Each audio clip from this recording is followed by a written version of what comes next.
And this is February 20th, President's Day. And I appreciate everyone coming in on a holiday for this Board of Selectmen's meeting and budget review session. Would everyone please stand for the Pledge of Allegiance? Mrs. Irwin, would you lead? Please join me as I pledge allegiance to the flag of the United States of America and to the republic for which it stands, one nation, under God, indivisible, with liberty and justice for all. All right, agenda review. Barry? I'm all set. Keith? I'm all set as well. Jim? Good, thank you. Herb? All set. I would like to move informational B and C above A. So we don't, I know Mrs. Irwin loves to listen to budget stuff, but I do. I don't want to force her to if she has another engagement tonight. So if that's all right with everyone, we'll do that. Hunter, anything? No, thank you. Okay, moving on. We have minutes from February 6th. Do I have a motion? Guys, do I have a motion on the minutes from February 6th? So moved. Second. Any discussion, changes? All those in favor say aye. Aye. All right, opposed, abstaining? Okay. And next up, we have our consent agenda on the back of tonight's agenda. Do I have a motion on that? Move to accept. Second. Any discussion? All those in favor say aye. Aye. Opposed, abstaining? Please note the two abatements there for a total amount of $1. Yep. Open forum. This is the opportunity for any member of the public that wishes to address the board on issues that are not on the agenda. The public can speak on agenda items when we get to them, to speak to the board. Is anyone wishing to speak to us right now? In the back row, yes. Could you state your name for the record? Yeah, Ed Carr. I just came from a planning board meeting the other night, and the school, obviously, you must be aware that they wanted to put the technical center on an area that was a hockey rink.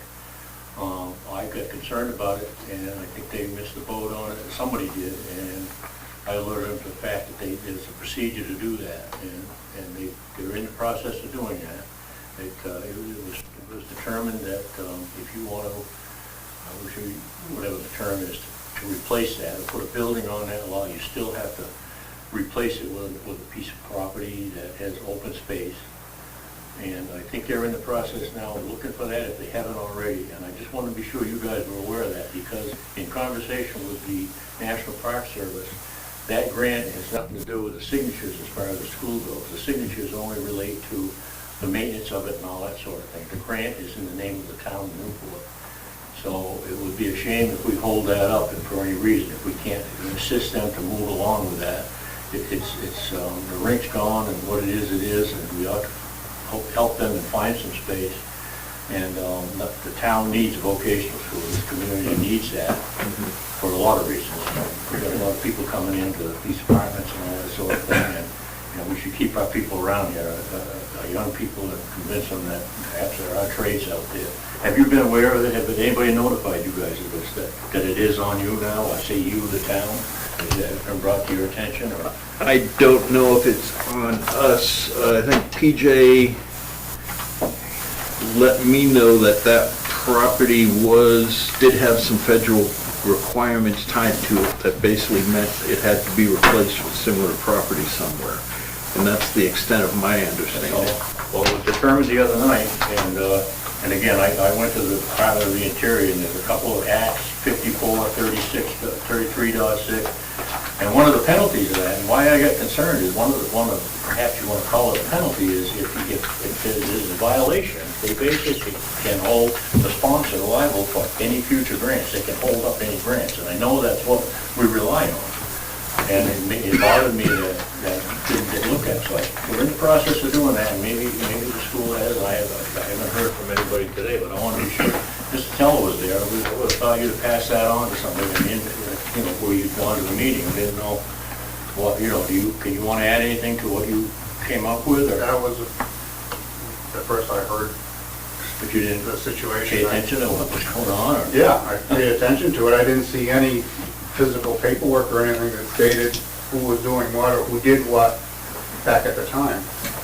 Well, the way it plays out is, and you can contact the state themselves, and PJ can help you with that too, is there's a procedure, with a paperwork procedure, and there's two or three options. The option obviously is if you want to put a building on there, somebody's got to find a piece of land equal to it. You don't have to put a hockey rink on there, you could put any sort of outdoor recreation. But their concern is they want to break ground, and I think somebody on this side of the house ought to help them as much as they can, because basically the paperwork's in your hands. It's not in the school. So I guess they have a responsibility, or whomever would find the land. You can't disagree with this. It's a great asset to the community. Ed, who's they that you just mentioned, that they find the land? I'm talking about the school. Yeah, The school sorry. finds the land? Okay. Well, I don't know if it's particularly in their hands or not. It's got to be land that it can't be private land. It has to be land that belongs to us in the community. Have you actually seen the written documentation from this grant? Yes. It's also a stipulation in these acts and everything, in the land I was and gonna water say, did Christina conservation bring state anything assistance program. forward? Hunter, you want to? Yeah, we're familiar with this process and the issue. We heard about it sometime last week. I don't remember what day it was, but we'll address it. I'll be in touch with my counterpart at the school to take care of it. Barry? Anyway, I don't want to put a damper on anything, but I do want them, who's ever looking at land, I want them to be aware of the fact that a portion of that land down the way, which may look like it's open, actually is controlled by the town and the Conservation Commission. So, yeah, so, you know, we need to, we'll be protecting that, to be honest with you. And you are, and Yeah. 150 acres designated to that thing, and the only stipulation is they have to be notified, and there's paperwork involved that say we want to do a conversion there, it just can't Okay, good. get over, forget Yeah. but it's a simple procedure, but they gotta find a suitable piece of land, it doesn't have to be the same function. Years ago, we ran into it at the school, and it was under the impression they had to replace the hockey rink. Well, had we known better, if somebody looked into it further, we'd have found out that's not the case. I wanted to put the middle school.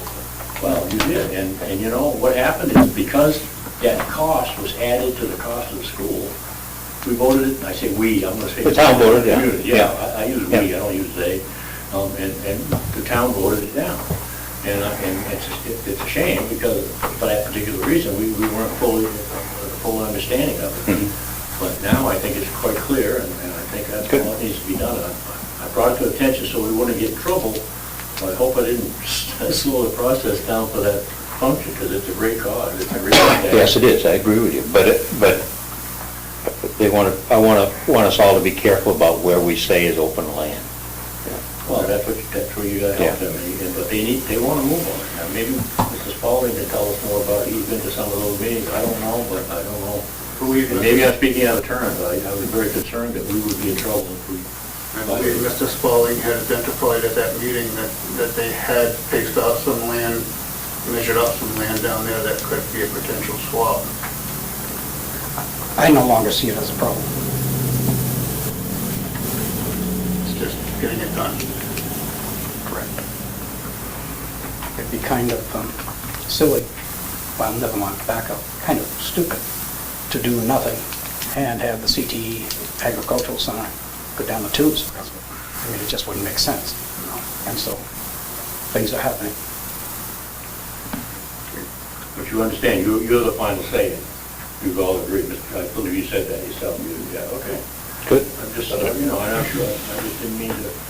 Yeah, we have no intention of standing in the way of any, you know, the renovation and the construction of the natural science building down there and such. Having been on one of the committees down there that meets occasionally, you know, initially that building was going to be on the south side of the tech center, but they discovered some issues there and decided to move it to the other side, you know, where the hockey rink was. And I think the timing is such, the hockey rink got pulled out prior to them even considering moving down there. It wasn't like, well, let's take out the hockey rink to put this in. I think it was, let's take out the hockey rink, and then it was like, well, you know what? We have that spot where we took the hockey rink out. that's a matter of opinion, and it's not my opinion, I believe, because some of the reasoning at it was removed. But that's beside the point, it's gone, and the space is there, and that's water over the dam, and it served its time, and But let me ask you this, are we missing the benefit by not having a hockey rink? Granted, this was a lousy season for anything on ice, but well, we've had two. The reasoning for the hockey, a few years ago, when I wanted to organize the Friends of Recreation, and I think it was Rick Thomas, PGA, and some others, and they said we wanted to do one combined rink and do everything for the community, and I said, there's a problem with that. You have little kids that are out there trying to figure skate on little boxes, and I said, hockey players are shooting hard rubber pucks around, and they don't mix. And at that time, hockey was quite popular. There was a lot of active games going on. So I said, here's what you do. And I set up captains for them. And I said, you go down there and do this, do what you did. They've done a great job. And I said, don't worry about that one. We'll take care of that one with volunteers and everything we did. And that was the only reasoning on that, was to separate them. Not to say it wasn't to be able to be used by everyone, but it's just a mix that just doesn't get it. So the benefit is the same thing. Today you have one rink. And you're just going to, somebody's would have to control it. If kids want to get out and play hockey, you got to be very careful about who they mix with, that's all. Because I know, think about it. Yeah, that's the problem, it's not a, Yeah, they're all one kids out big there thing, and they're out there with hanging on sticks. boxes, and other kids whipping by playing hockey, so. So that was a benefit. Now, the question is how the popularity of hockey. Hockey is up and down, they've changed the rules of it. When I was involved in it, my wife was in the school, I always had contact with people, and in the school, the teachers played, and it was, I think a lot of kids enjoyed it. They got the chances to get out and do activities that they couldn't do. The school once thanked me because before the trailer, we kept the lights on all night, there was no vandalism. I mean, there's a lot of, those benefits stem. Time to change.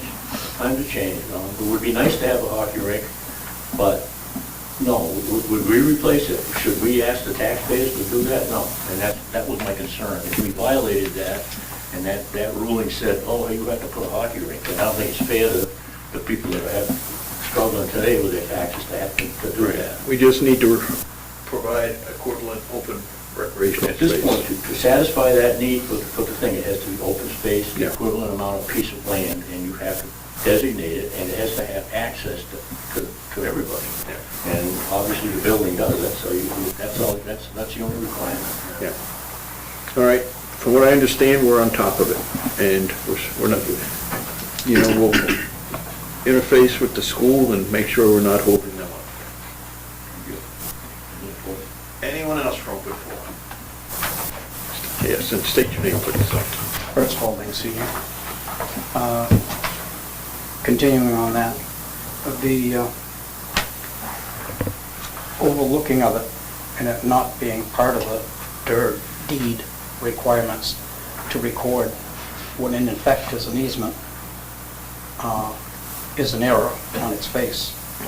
And so I should think that you as a board and us as a board would make the grant conditions that are applicable recorded with a deed to pick it up, so in the future we don't have a catastrophe. How else do you find it? If Ed Carr had not have come here, we would have gone forward, because no one knew, including the architects. The whole troop had no cognizant idea of there being any infringement of whatsoever. So in-kind is relatively easy to fix, and we'll be done.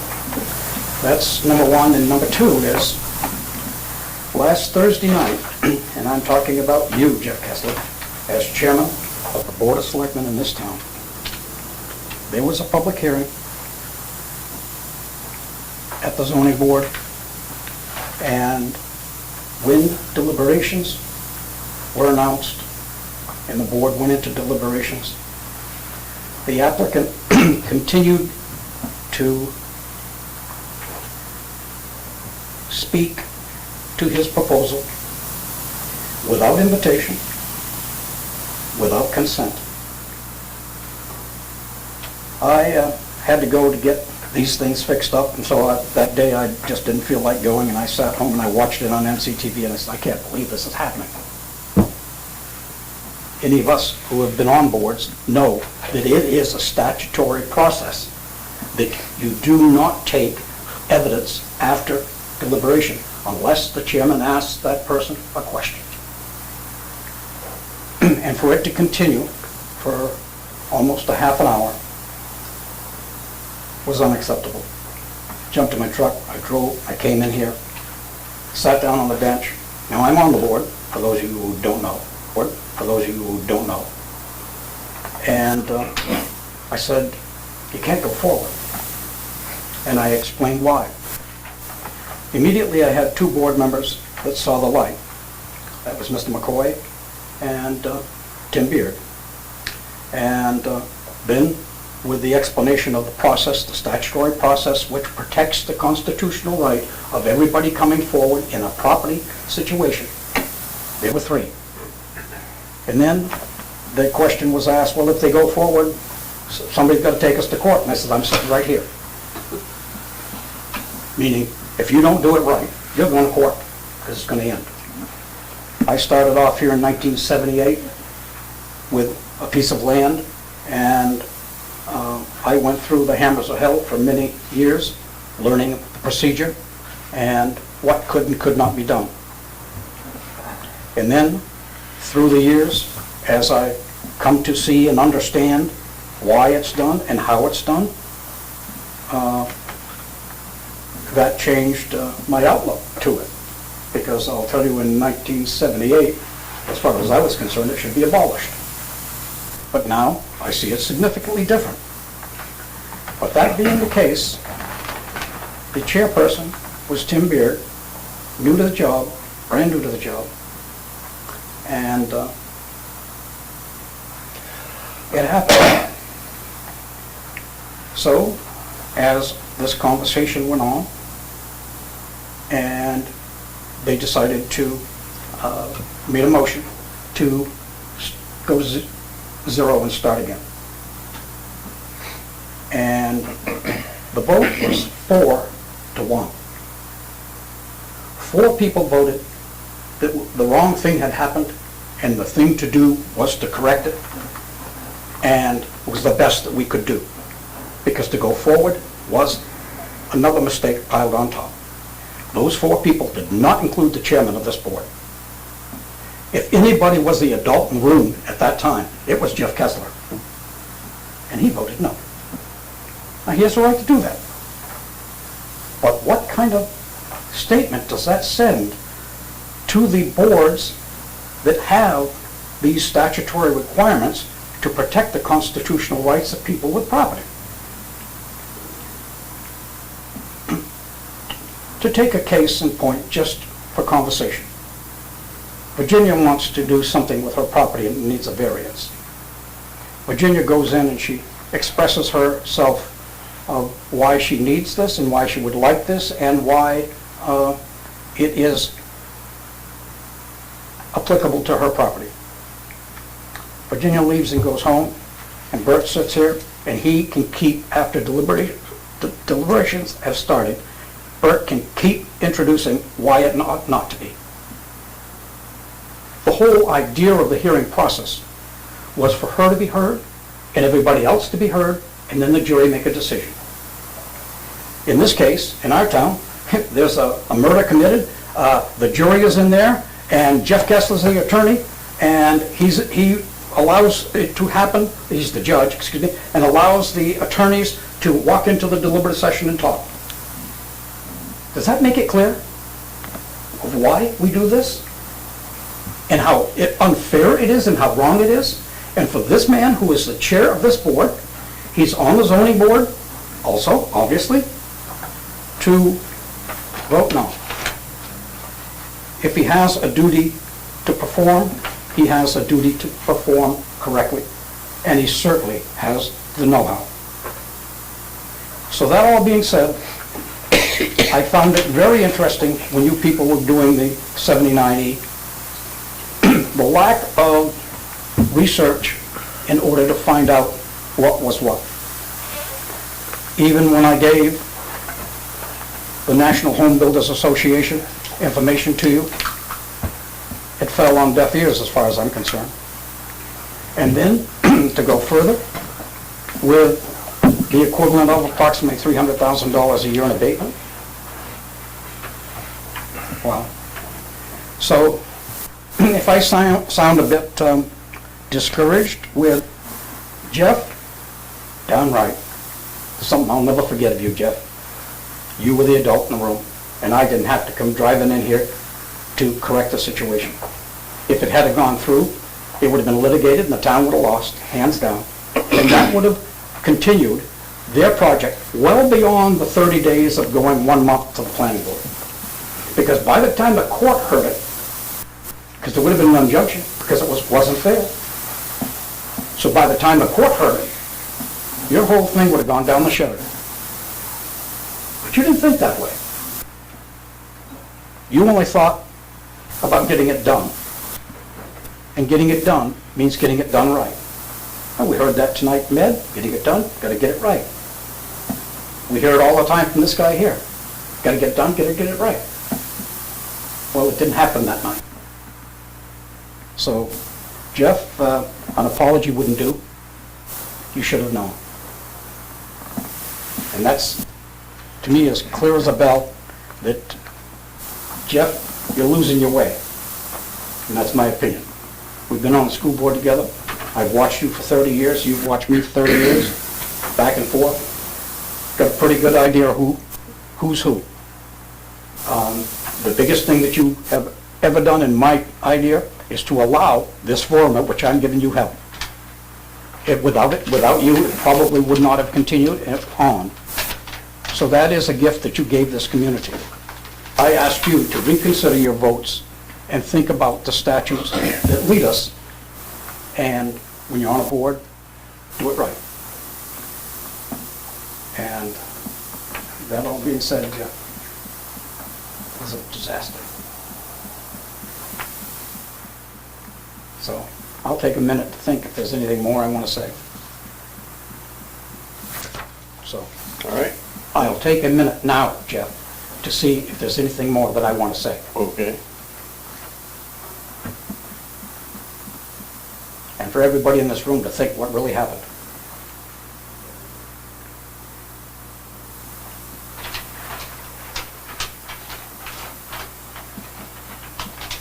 Yep, I'm done, Jeff. All right, thank you. Anyone else for open forum tonight? Yes, sir, state your name in back there. Larry Schissel, and I come with two other members from the Conservation Commission.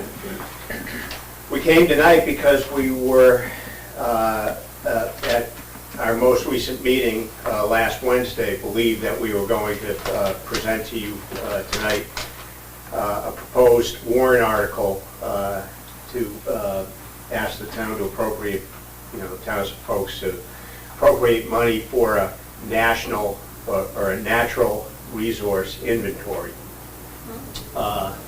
Although we have it on late-breaking information that is money that may be included in this year's budget. Correct. Yeah, as far as the warrant article and reviewing the budget, I basically felt it would be better to cover that warrant article at the same time we address all our warrant articles at a future meeting. So, Is that to mean that there will necessarily be a warrant article for this, or is it a natural resources inventory going to be included? The cost of getting one being... The natural resources report will be paid for out of this year's budget. Okay. I don't know. tried to communicate that with Dawn, I did communicate that to you. We did, so we Yeah. thought it was just important to talk about very Good. quickly because, We don't need a warrant article. which is... What we do need is to have the commission come up with, we're going to go through an RFP process and then have a process of choosing a person to do this and getting a contract from that person. once that's done. But it's gotta be done before June. Yeah. That I think we can do. The critical piece right now is we don't really know how much we may require the town to spend. Let me just say this. In the discussion, we had originally said $12,000 to do it. It was my sense from the board, and particularly the board chairperson, that we want a good one. We don't want to, just, okay, we did something. Part of what we need to do is have and I think we very easily can do that, have an outline of what is needed, have this person, whoever's, guide us in that process. But also, the most important thing we need are better maps and better pictures in this process, so people can see what we're talking about in terms of natural resources. And that's the only concern and critical piece right now is if it's included in the budget, the commission just doesn't know right now Well, what we yeah, I think we need. Come up. tell the guy, we tell him what we want, what's it gonna cost us.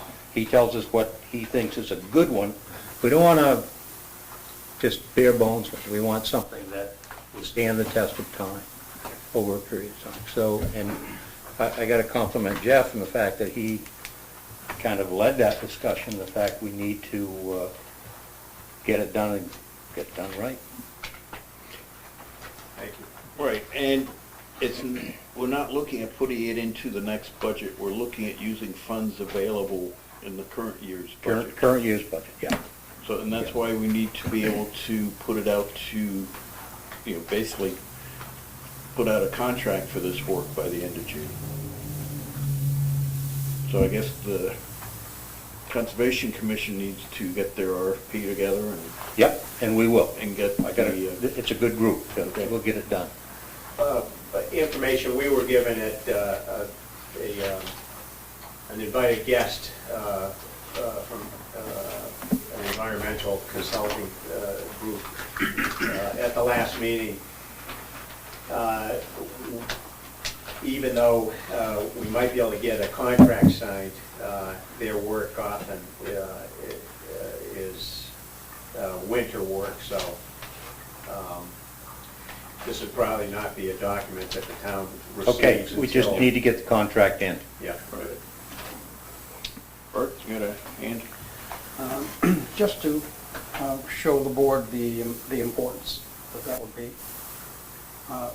Significant portion of the community population does not understand the shoreline protection, which is 250 feet back Yeah. from the high water mark.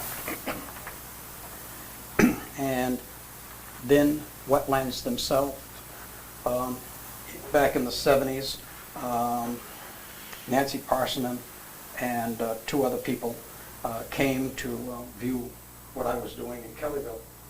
And they walked through the grass and their shoes were wet and they called it wetlands. And that was unacceptable. My property rights versus somebody's absence of knowledge, the dew on their feet as opposed to what a wetland is. And then now we have one right next door, 628 John Stark Highway, right at the Kellyville Bridge. The little blue house that sat there empty is now being rebuilt. Well, when they did the new bridge, they took the drains, the surface drains like you see on the street, tied them all together, brought them down to the wetlands on that property, and discharged them into what's called a level spreader. Stones placed that go out so the water comes out and dissipates with the wetlands on either side. So the person has gone in without knowledge, without knowing, I assume, and laid gravel down there, etc. And right now he is under the DES's order to get himself a wetlands engineer to put a restoration plan together and to restore at least 12,000 square feet, a quarter of an acre, from what they observed at the beginning. So there were two things really wrong that I saw here. Was one, the real estate agent, I watched the property. For matter of fact, I'll go back further than that.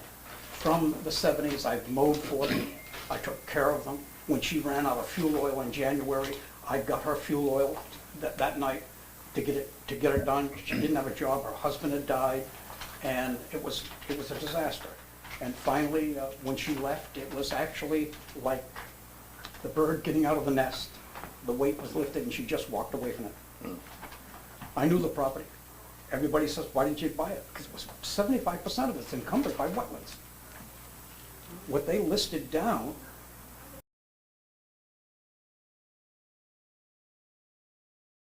So, when the real estate agent came, I was watching there, saw a car parked there, pulled over and asked, I said, what's going on? She said, I'm the real estate agent. She said, oh, she said, you interested in buying it? I said, no, and I told her why. I thought it would be conveyed, but it obviously wasn't. Think about that. The person's getting a commission. The objective is the commission. It is not to tell people what is here. And coming from me, it would sound like, hey, I don't want you to buy it, I'm trying to, I want to own this without owning it, right? I didn't know. I knew what it had and what it was and what it was worth. I knew the house was garbage, period. If it wasn't, I would have owned it. But that being the case, there was no real value there. And so those people could have been saved, and DES saved from all this aggravation. And it would have saved everybody a lot of aggravation. And so it is something that is necessary now in our environment because of so much. It's the wetlands. Yeah. Does anybody here really know what a wetlands is? Don and Dr. Schissel do. Well, Well, That's- we have some Well- knowledge. two of them, They've got more knowledge than most We're not- anybody in we're this not room, maybe not experts. Bert, but. two of them came and we talked, and they went and talked with the owner, and got some sort of idea. Yeah. But to actually know what it really is, when it starts to climb a hill, and up a slope, what is it, is knowledge that we don't have. So for that to be documented on a deed for, however, in the communities where someone can find out, it's really important. Because this is not, it's not fair play. When you buy that piece of property, you own it and find out you got problems. The wetlands issue is a major issue that we are going to be looking at in this NRI. We know somewhat where they are, but there's a lot of places like what you're talking about that need to be plotted, and people need to know that it's there. People also need to know that they need to come to this commission and talk to us about, if there's concern about wetlands, come to us and talk to us about it, because we're trying to oversee all of that. So Dr. Shizzle was supposed to go to a meeting, and have you rescheduled that, Doctor? I will speak to that in a moment. Yeah, okay. Go ahead. Okay, yeah, Larry Schissel. So, I just want to reassure Mr. Spalding and everybody present that the current Conservation Commission is dedicated to learning more, self-educating about wetlands, shoreline protection. I think that's important too. And I think it gets to one other critical thing, which is coordination between Planning Board and Conservation Commission.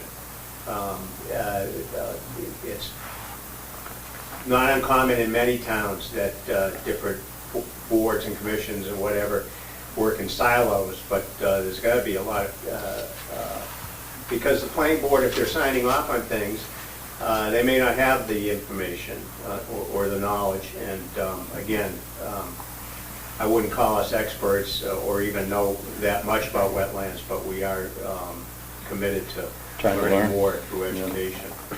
Is the Conservation Commission setting themselves up for liability by perhaps presenting a mantle of authority on where wetlands are, or should the Conservation Commission have a more general presentation that wetlands are in this kind of soil and stuff, and it's up to the actual property owner to check with an expert for the actual determination, instead of assuming that our Conservation Commission are the experts. No, we're not, I'm sorry, Don Shagan, we're not.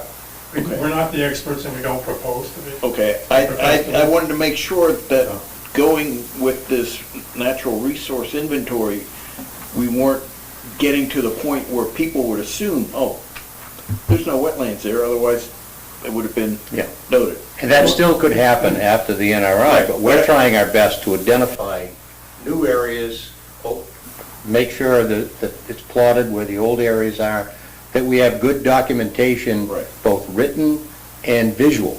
Right, but final authority or verification should be, Yeah, we don't get a lot into Well, authority. I think what Mr. Spalding was referring to down, excuse me, on John Stark Highway, those people were told that by the town.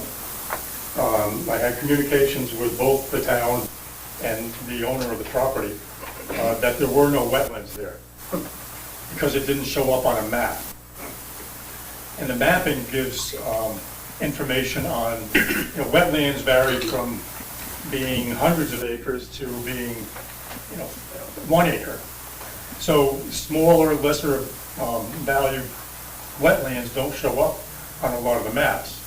And that's one of the things we're trying to accomplish. Planning and zoning could have a map that's thorough and accurate, having been done by a wetland scientist. And that way, we don't have to even get involved. It's what the information's right here. right, the planning board in looking at a site plan,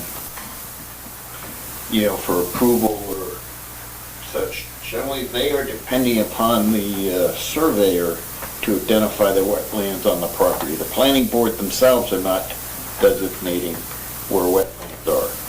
They're taking the, professional advice of the surveyor that put their stamp on there. I don't know if wetland, is a surveyor a qualified wetlands scientist? Certainly the members of the planning board would not be. Right. Conservation Commission by statute is an advisory board only. So they're not going to be able to do. Right. But we're willing to offer our Depending- advice. Right. That may be changing. Apparently Advice is there's free. either something in the wind or something that has gone on after I talked to Christina last week. Apparently the DES either has or is contemplating legislation or some sort of a requirement for a local board, such as the Conservation Commission, to check and actually have a sheet, as the other departments do in town, the police, the highway, everybody looks at these things, and when these plans come before the planning board. And I have not read it yet, but I was told that there's going to be a sheet for the commission to sign off on and present to the planning board along with the other departments. That's one thing we're trying to do more of, and that is have a relationship with the planning board so that, if they have a question, we can offer our advice to them because we have a certain amount of working knowledge about what's there, and it's getting better. And the local board would identify a possible problem, and it would be forwarded to DES Yeah. to make the authoritative decision. And the shoreland protection zone, so to speak, as Mr. Spalding was referring to, the 250-foot zone on either side of the Sugar River, that could be mapped. And if anything is to be built within that zone, it needs to be, an application needs to be sent to the state. Bert, yeah. Okay.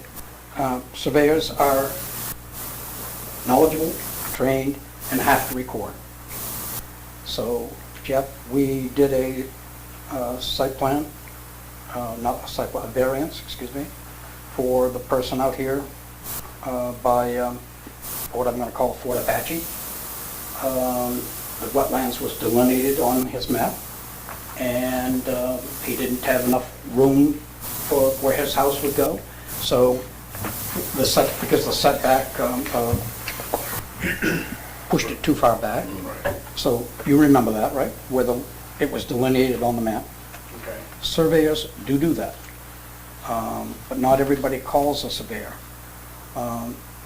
So in my case, it's delineated on, you pull up my subdivision, it's right there. And so you know it before you buy it, and that's protecting everybody. So that process, as people survey, will take over and will help these people with what they do. But going back to John Stark Highway, you've got to show the shoreline protection because it's around all ponds, all four, the fourth order streams, the Sugar River and others, 250 feet. And then a quarter of a mile from the high water, DES still has jurisdiction. If in fact it would be a factory or a large something or other, they can push it back even further. So until everybody is cognizant of the regulations, it's the wild, wild west. Yeah, I mean, if you're out in Arizona and there's an Indian there and you shoot the Indian, guess what? Maybe it's, at that point, nobody knew different. And so it hurts a lot of innocent people. I think there are a few people that come out and actually avoid and do it when they shouldn't. But, so all of this is good news for getting it done. And if in fact the boards had a question and there was no survey presented, which in most cases there is, then if the board could call for it before they rendered a decision. But most of the ones that come forward, both zoning and planning, have the wetlands already on. State your name for the record. Gunther Hubert, also a member of the Conservation Commission. This is just a couple of things I will read from the Newport Master Plan of 2012. State law recommends updates to the master plan every 5 to 10 years. So I think as we as a commission, I talked about that and hope the town is looking to update it. The preparation and adoption of the master plan is under the purview of the planning board. Then one other piece I have here, small paragraph, the Conservation Commission is also responsible for inventorying and mapping wetlands. Development of a detailed wetlands inventory by a qualified wetland scientist would help refine this map and inform the town of the most critical and important wetland areas warranting special attention or protections. And that's what we're working towards. That's in the 2012 master plan? That is correct. That's what I'm reading it right out. Yeah, we can take that out of the next one. So, and that's one of the reasons we're here. And just on a side note, I think last week Hunter, our economic development coordinator, received a grant to assist in preparation for master plan update. We've been awarded a $25,000 grant to provide professionals, and being generic here because I don't have it in front of me, generic professional assistance to review and to provide guidance and support in moving our land use regulations forward, bringing them up to date, what needs to be done, and so on and so forth. They're not going to do all of it. It's an overall 5,000-foot assessment of where we are and what needs to be done. Yes. Again, as Larry or Dr. Sizzle mentioned, we don't know what the amount of money is that's going to be available to have the NRI done, but having looked at the L-CHIP program, I guess it's commonly referred to as the BOOST program, they provide grants for, the Land Conservation and Heritage Investment Program. They have monies, an NRI, I believe, would be a shoo-in for a grant. So if additional monies are needed, I think that it would be a good place to go. The town would just need to apply for it.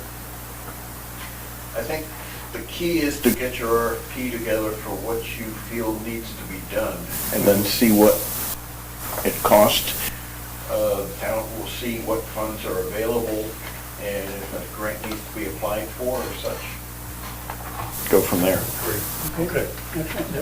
Hunter? Well, the only words of advice, not that it was solicited, but plagiarism is a virtue in this context. So I would encourage the Conservation Commission to be in touch with, for instance, the Regional Planning Commission state conservation agencies and find some RFPs that speak to this Yeah, question. we've been in contact with a lot of those agencies. Get So that out now there. we're trying to get it. Don's been very good about bringing people in who are very knowledgeable of this, so that, I appreciate that. Thank you. And the Always Upper reinvent the Valley wheel. Lake Sunapee Regional Planning Commission has done Yeah, NRIs for some communities, so there you go. they're one of the They're very organizations that... expensive though. Yeah, I'm sure. Yeah. But anyway, thank you. All right. In the back there. Go with you first. Right Yeah. there in the Mr. Carr. Yeah, one more question. Just tell me, just- On the same subject? I don't know. Let me ask you, you tell me. It's kind of what prompted the question. You talk about experts in the fields and everything. You talk about planning and all that. They're all appointees of you and all that sort of thing. Do you guys review their decisions, or do you not do that? Do you totally respect it and accept it? Do you have a consideration? You mean of, say, some kind of planning? a monitor period? Because don't forget, they're volunteers, like a guy like me out the street. You know, sometimes there's some questionable ones in other people's opinions. Do they have an overseeing group, or is that? We come in off the street too. It's nice to get The together. zoning board and planning board, those are quasi judicial boards that basically, their decisions basically, stand. They're not subject to review by this board, but if someone wants to appeal a decision, then those boards have the opportunity to decide whether they want to rehear based upon whatever circumstance comes forward. And there's always the opportunity for, say, someone to appeal to the Superior Court, which would be, I think, the next step. Yeah, but that's my money. And when I had to appeal, I had to pay. I'm just asking you the question. You appoint the people. Is there any sort of review? Everybody does that. I call them your employees, like your subordinates, right? They speak for you. No, they You don't. appoint them. No, They they- speak for themselves. They stand on their own, and certainly, Really? Okay, all right. if people are interested, we're always looking for new volunteers to join the boards. So Ed, if you've got some free time, We do. And I could sign a piece of paper and I won't know anything, and then you'll let me get on the board just to get a number. Don't take that wrong, but that's the impression I get. And I just asked the question, if you all get an opportunity to review it. That wasn't a good question, Mr. Carr, but we also get a chance, as a board, we are appointed to these boards ourselves, so we do report back to the rest of the board, when there are big things happening or informational bits, so that the rest of the board does have that same knowledge from us sitting on these boards also. Like Barry is our Conservation Commission representative, I'm on planning, Jeff's on zoning, so, we do sit on these boards so that we can report back and have a board sense of what is happening. Yeah. One last question. Does the town have a kind of a standard form for RFPs? standard what? Format, or is there a standard that? Put out an RFP, request. Right, Yeah. like that would be used by all your departments for an RFP? No, can I answer that? Sure. Yeah, I think for our departments are sufficiently varied so that what you might glean from it might just be categories or bullet points. I think you'd be far ahead of that if you can grab the RPC, can give you an actual one that's gone out for a similar purpose. I mean, you could amend it in one day. Go to the Upper Valley. Yeah. I mean, if ours, you'd have to disassemble it and put it back together again, so it would take your days. But yeah, the RPC would be the way to go, or even perhaps the New Hampshire Municipal Association, but I go to the RPC first. Yeah, and does the town send that out to the contractors, or? We can do it for you. Once it meets your needs, you've decided as an organization, as a commission, that this is what we want And to then put out. give that to We'd you, certainly or- send it out, yeah. Okay. We can send it out. If they're paying, we'll let them do it. Excellent. Okay. Thanks. Here's the postage too, yeah. No, I mean, if and typically we post it on our webpage and then we send it out. We often will find agencies that we think are, pertinent to that topic, and we'll send them notices and say, hey, we're coming out with this RFP, or here's the RFP, please respond. Okay. I would send it out to 4 or 5 anyway, and see what you get. Great, thank you. Bert, you got anything? Yeah, there's, well, they've already started, but the next easy step could be to review the plans that are proposed for zoning and planning. If it's done by a surveyor, it's on there. But we have to be careful. If it's a 20-acre lot and he only does the front, that doesn't vouch for the whole lot. If he's done the whole lot and there's wetlands on it, it's going to be delineated. And it goes for seasonal. In my particular case, it's when the water comes up. But in cases, otherwise, it's there. They know what to look for. As a matter of fact, I got an education. My surveyor said to me, he said, as I had said these firms over there were wetlands, he said, you think so? And I said, yeah, looks like to me. He pulls it up, and you see a little brown spot on it. It's not. Okay, most people don't know it. You obviously do. Well, I know enough to be dangerous to keep my mouth shut, so. Well, so, I usually don't. so there's the point, the surveyor knows that. And he's got to put it on the plan. Yeah. If you tell him not to, he's not going to survey it. Just an observational question. We already do a department head review for projects. What's the challenge or problem with adding Conservation Commission to that group of department heads that are already reviewing these plans so that we could kind of meld into what Herb was talking about a minute ago with what the state DES is looking to do? Preempt that. I'm a little puzzled by this because the determination of the wetland should be a standard box to check in every application. Yep. And it's incumbent upon the applicant to demonstrate there are maps that have been established by soil scientists, because wetlands are delineated by soil type and so I'm a little surprised that this is even a topic of discussion, because it ought to be a standard, like the third question. And sometimes it has been, Hunter, and other times it has not. And we found out almost too late Yeah. that we're dealing with wetlands. And what we're trying to do, not to become experts, but to have a working knowledge and have other people we can go contact. Yeah, sure. Yeah. Shouldn't be too hard to add the Conservation Commission to that department head review process. Yeah, I like what Herb. I don't want to speak for Christina, but we did talk to that point, Yeah. and that is on her Yeah. desk, so.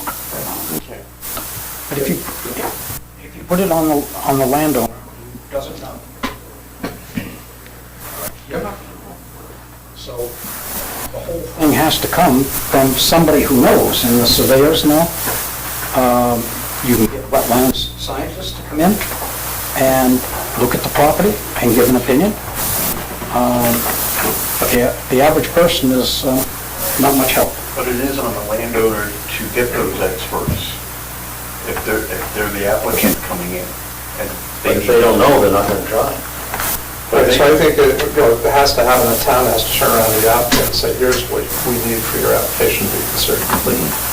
One of those being a wetlands determination. If the applicant says, I don't know, then it's incumbent upon us to direct them to some of those resources. You have to contact the RPC, you have to contact the state, or whatever the case may be. But it would be hazardous, in my opinion, for us to become the determinator on that. Yeah. Because if we're wrong, then that, transfers some liability to us. All we want at this point is to determine more of the wetland features that we have in this town, and to take pictures and have maps, so that somebody could look at the NRI and say, oh, okay. Not that we'll get all of them, because we probably won't, but. All right. We good on this? Oh, let's keep beating it to death. The bigger stick.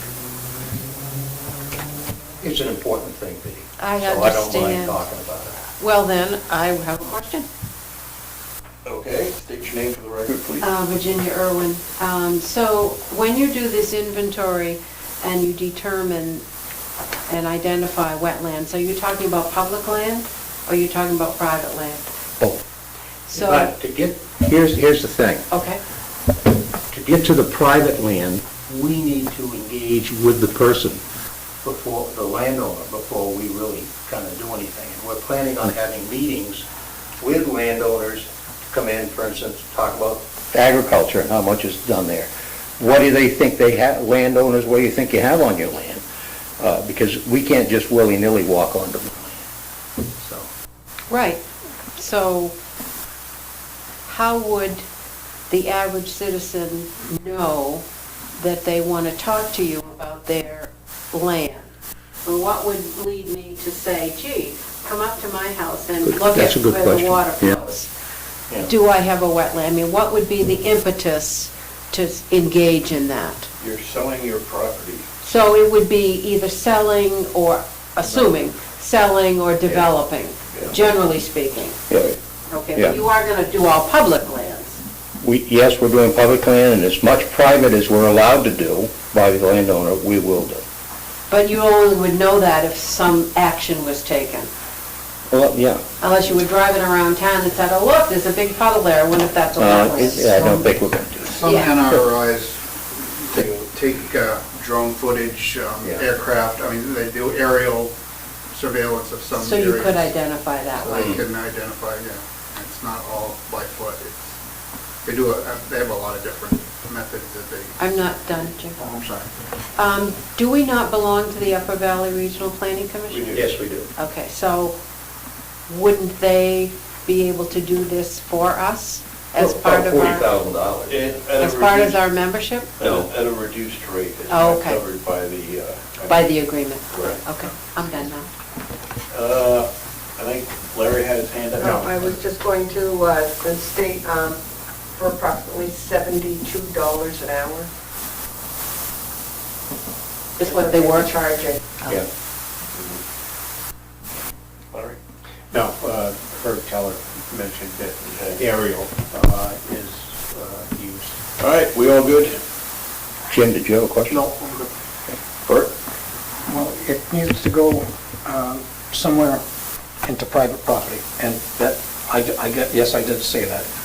In Virginia's case, she has a feeling that there's a wetlands on it, she puts it up for sale, and it's sold, and that person goes in and doesn't know. If in fact we are protecting it, and it's statutorily protected as wetlands, we're up against what the landowner doesn't know. And go back to the fern with the little brown dot. It was 70 some odd years old before I ever found out about that. So, if Virginia voluntarily said, I want to know, and had it done, then we should endorse that and find a way for it to be done. It's easier to pay for the prevention than it is the cure. And so then she, because I'm assuming you didn't have your property broken up or whatever, because if you had it surveyed, it would be in there anyways. Right. But if you're just selling it whole as it is, it can go for generations and escape regulation. Actually, it won't, because probably if it goes through 5 or 6 different hands, the wetlands will be long gone. All right, anything else? Anything else, anyone else for open forum?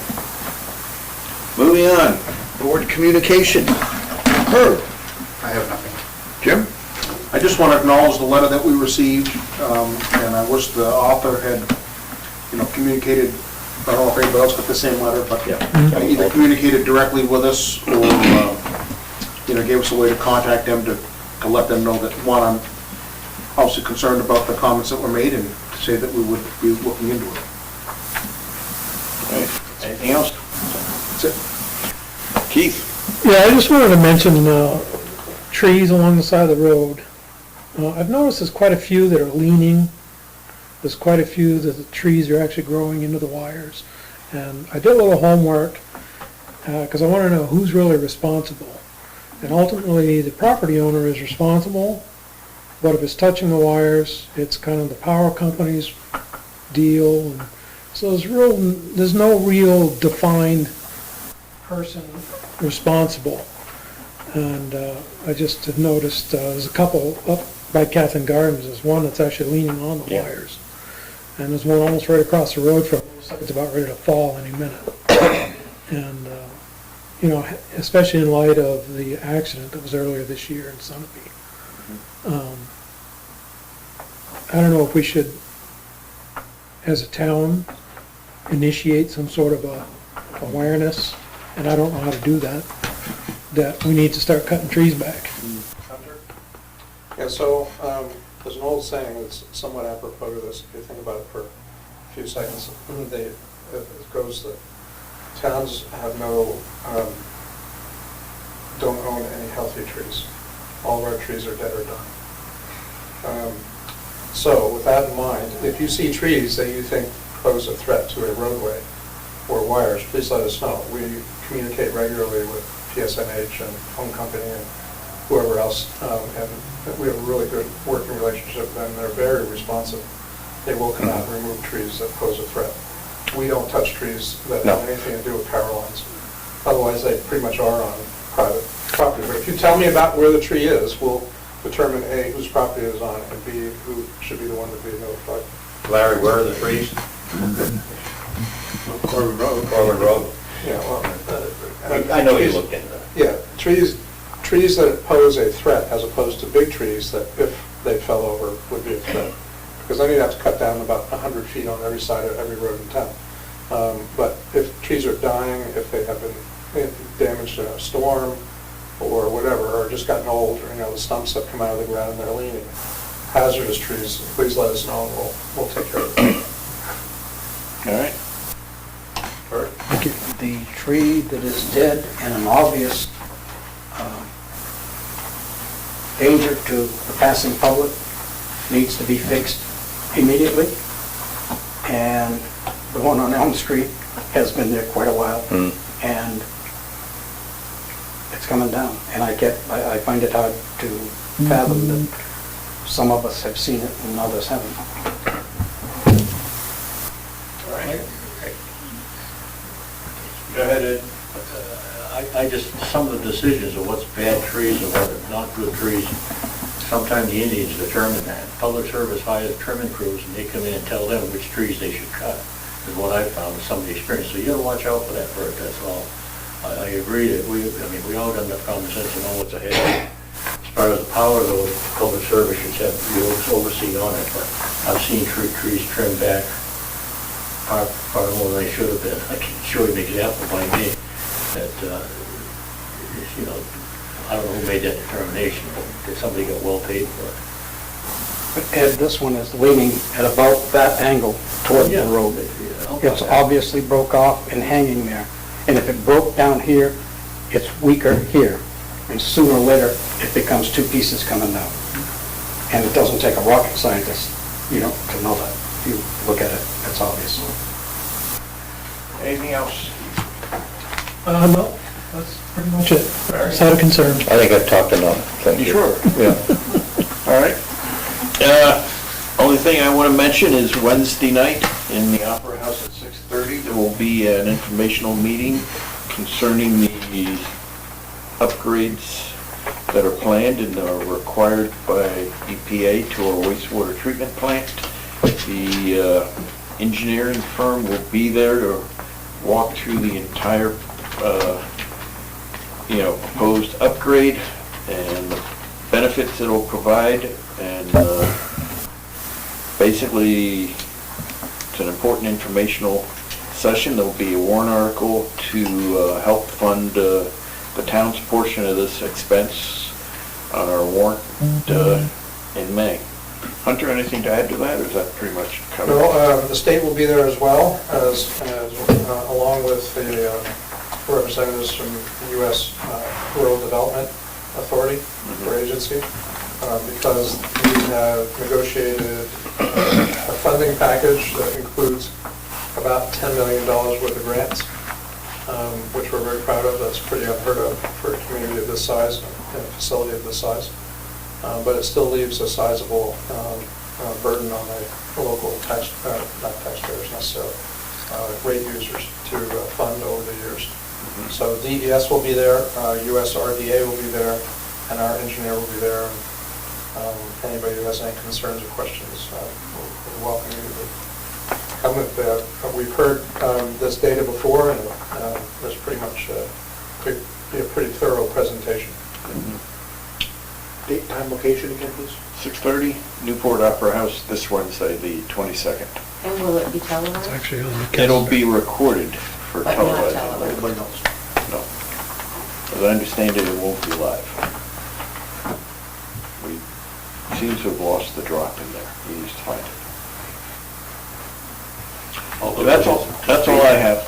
Hunter, anything? Yeah, sure, there'll be a question and answer period after the presentation. Yeah. Sorry? Anything? Um, Anything more? All right, moving on, informational. And we're going to, Monuments and Memorials Committee, Heritage Commission, Budget Advisory Committee.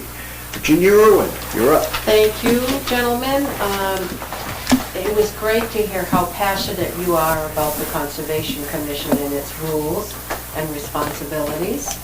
The Heritage Commission is also under statutory authority, but doesn't seem to garner the same respect. I have an agenda here with me from, hold on a second, from December 2nd, 2019, with the very same topic. And I went to look for the minutes of that meeting to figure out what we talked about then. And actually, the only people on the board at that time were Barry and Jeff. And so I looked, and the minutes were not posted on the town's website. The meeting of the 16th of December was posted, but the minutes from the 2nd were not. So I read the minutes from the 16th, and you voted, not you five, but the sitting board at the time voted to table them. So you tabled the minutes from that meeting, so I couldn't find out what it was we talked about. So then I looked at the next meeting, which was January, and you tabled it again. And so I read all of the minutes between January and July of 2020, and it was never taken up. So I want to know what happened to those minutes. I have a 95A request that I'll leave with you to get a copy. You mean 91A? 91A, thank you, Jeffrey. 91A for small a, to get a copy of the minutes and also evidence of when they were ever passed. I noticed by reading all the minutes that there's several gaps in the minutes on the website, the town's website. You don't have anything before 2015, but there's a couple of meetings that are missing. I didn't write them all down, but I wrote a few down, so you might want to check that. You also have the minutes from February 10, 13, and another date, but you did take those up at another meeting, and you did pass them. And those are the only minutes that I saw you ever tabled, the sitting board tabled, rather. And that was December 2nd, December 2019. 2nd, yeah. So we talked, we've been talking about these committees for quite some time. So we'll start with the Heritage Commission. I finally did get permission from the editor of the Newport Times to write the article on the Heritage Commission and the Historic District. It took 4 emails to do that, which I personally found insulting, but nevertheless, I will get the article in so that we can promote them and let people know what their purpose is and their statutory authority. And to that end, I have a volunteer who would like to be on the Heritage Commission. His name is Michael Loftus, and I suggested that he download the application from the town's website where we have all of our applications to be on committees. Yeah, his application is an action item for later tonight. Oh, good. I had the pleasure of meeting Mr. Loftus at the recount down at the Archives building. He was on one side of the table and I was on the other, and we introduced ourselves, and he is a fairly new resident in town and is anxious to get engaged in what's happening in town. So that's a piece of good news. So I will get that written as soon as I can for the next episode of the Newport Times. I did look to see who is on the Heritage Commission, as is on our website. It's Jackie Cody, myself, sorry, I should have put these in order. You, Herb, are you? You were an alternate. I'm an alternate, I believe Jim is. Jim, you are now on the commission, correct? And the three people who are alternates all end in June of May of 2023, when our new year begins. Yeah, generally June. June, We the end do of it June, right? Yeah.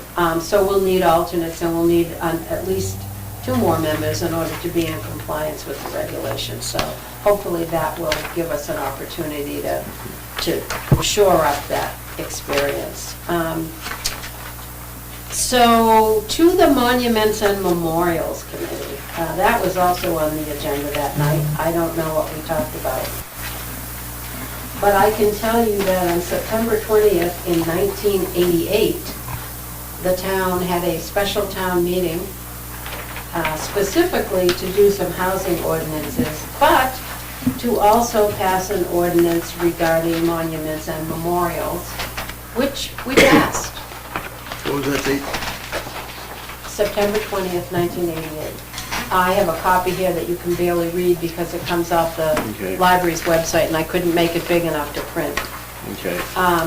But it was a special town meeting on the 20th in 1988, and in under 10 minutes, Newport voters approved a housing code and a memorials ordinance, and a land for easement exchange.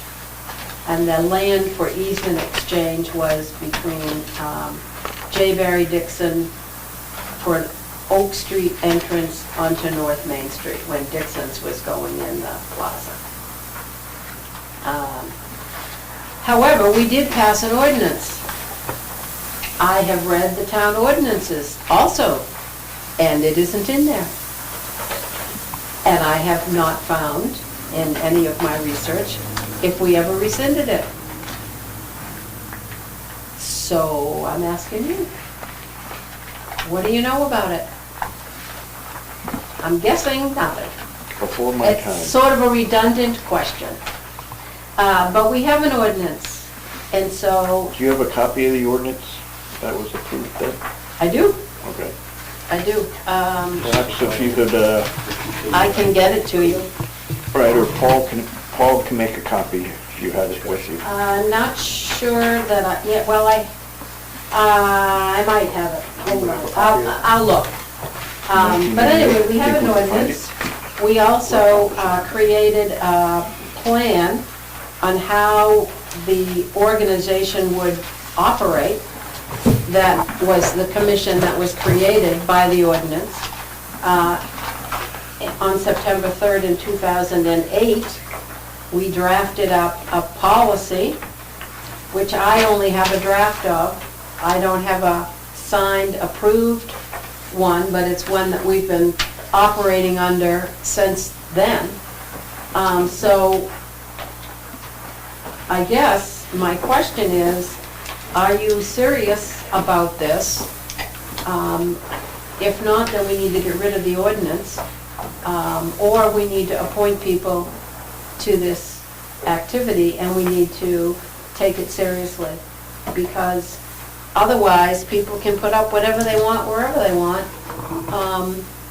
without kind of, you'd be hard pressed to stop them in some instances. So I think it's important. I think it makes our town better to have some kind of control over where things get placed and how they get placed. We've been very fortunate that the Mason Tracy Park, for example, has de facto become kind of a memorial for veterans. And the top of Central Street, thank you, for the Greek community and people who lived in that community, and it's nicely taken care of. one of the things that the ordinance says is that there should be some kind of a fund created by the donor for the maintenance, because as you know, every time we accept a gift of land or a park, after about 5 years, the money goes away, and then it's on our town forces to maintain it. And we don't seem to be growing our town forces, and they seem to be getting a lot more work. So I think you really ought to review that and decide that we are going to uphold the ordinance unless you can find that it was rescinded. And I didn't find it. And it needs to be in the town ordinances, and I will get you a copy. All right. And then people need to be appointed. And certainly if we feel it should be rescinded, it needs to be done at town meeting. Absolutely, it has to be by the legislative body because the legislative body created it. And apparently has been ignoring it ever since. And has definitely, and has ignored, the last time the Heritage Commission met, I think, was 21. But fair enough. Yep. COVID knocked everything into a cocktail. Yep. But they are required to meet by every other month. And even if they have nothing specific on the agenda, there are certainly plenty of things around the historic district and historical places in town, which are beyond the historic district, for them to review and to make sure that those things are preserved, or if somebody wants to develop something, change something, that there's some cohesiveness in that activity. Or work on updating their section of the master plan. Exactly, and work on and it's a lot of work and a lot of effort, and if it isn't respected and dealt with, then it's sort of insulting to the people who are engaged. But I think it's important, I think you think it's important too, so Yeah. I'd like to see that go forward. So those are my commission issues. Before you move on to the next one, the minutes you were looking for, Yeah, you just wanted, December 2nd, you needed a copy of those? I do, Okay, I have them here. okay. They're not posted on the town's website. Okay, they're on here. And approved? I haven't looked that far. This is Okay. just what we got, as part of the meeting package for the following meeting, the draft minutes. Okay, So I have, you better review them because they were Draft. tabled. okay, but I have the draft ones here. And on the town's website, the December 2nd meeting is not listed. Only as the agenda, and then you go directly to the 16th. So there's no indication that the meeting was ever held. Yeah. Yeah. So are you okay with that, or do you want a formal request from me?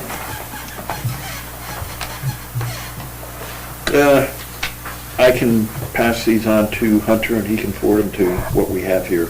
Okay. As far as finding out if we have approved them or not, we may need to approve them. The ex post facto. Really? And then fix the gaps in our. And fix the gaps on your webpage. Yeah.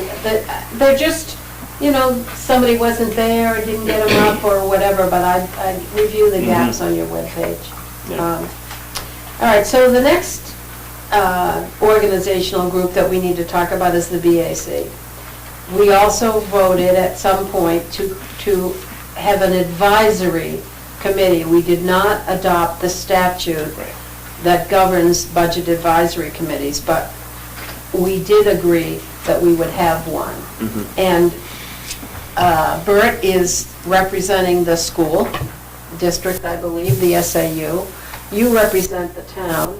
Seth Wellner, I believe, is still on, and David McCrillis's term doesn't end until '24. And I think that's it. Did we discover there were 4? Hunter? Yeah. Okay. Just a little bit of updated information. We understand that Mr. McCrillis is not participating this year, but I have not spoken with him directly. He's not participating to the degree that I'm aware of, but his term is not over, so... He hasn't resigned formally. Right. But then the BAC has not met formally this year for either the school or the town. Correct. And I don't believe he participated last year either. And I don't know that, because I don't have them, I don't get the minutes of those meetings, and I don't really think you keep them actually, but, Minutes are taken. yeah, but I think you need to me, that has precedent over these others, even though that's not my inclination. Yeah. But I think you really do, because you're gonna you're gonna have to review your own budget. The school's getting a buy, and so it's an important role. Yes, it is. Certainly, Mr. Carr made a pretty valid point back there. Who checks and balances? And the Budget Advisory Committee is, arm's length removed from the board, even though you have a seat on it, to look at it with a neutral eye, and I think that's important for the folks in town. So you really do need to advertise or call your best friend or whatever and get some people on that. 7 is the minimum, I think, and 9 or 11, thank you. 11 is the maximum, so. Okay. Isn't it in your involvement with this thing, and I know you've been involved, and I was involved with it, others have been, it was leadership that drove the process. Yeah. And that seems to be lacking at this particular point. I don't know, is Seth still the leader? He was the last known chairman. Yeah. And in But the we shouldn't let absence- this drop. I mean, this is an important function within the town. Right. So, But to throw it back on you, yeah, somebody needs to push on the committee. Hunter indicated the last time I was here, it was not his responsibility, which is fair enough. If it's not his responsibility, then whose responsibility is it? It's not mine. I appoint them, Right. not you, and I don't appoint you. Your boards do that.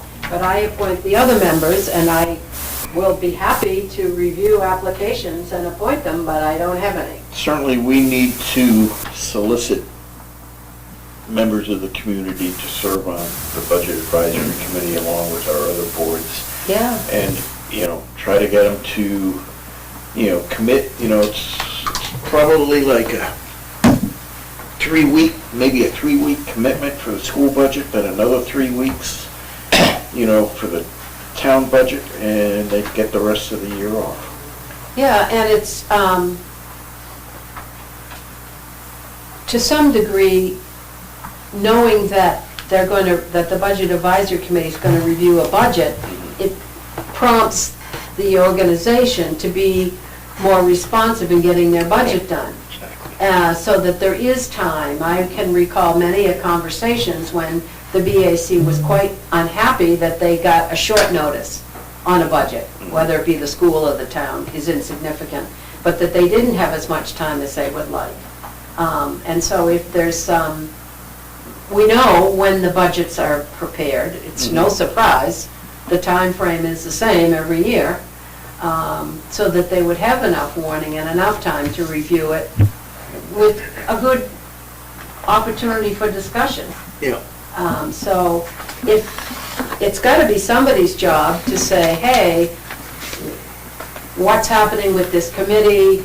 It's a town committee. I'm assuming then it falls to the board to say, meet, and have then some person send out a notice to the membership and say, you have to hold a meeting and it'll be held on such and such a date, and then elect yourself a chairman. Bert, has anybody contacted the school department from the BAC to meet? Seth and I have talked 2 or 3 times. But that's not a meeting, that's not a budget advisory meeting. I got that Yeah. about it, and I made a couple of calls and got no's.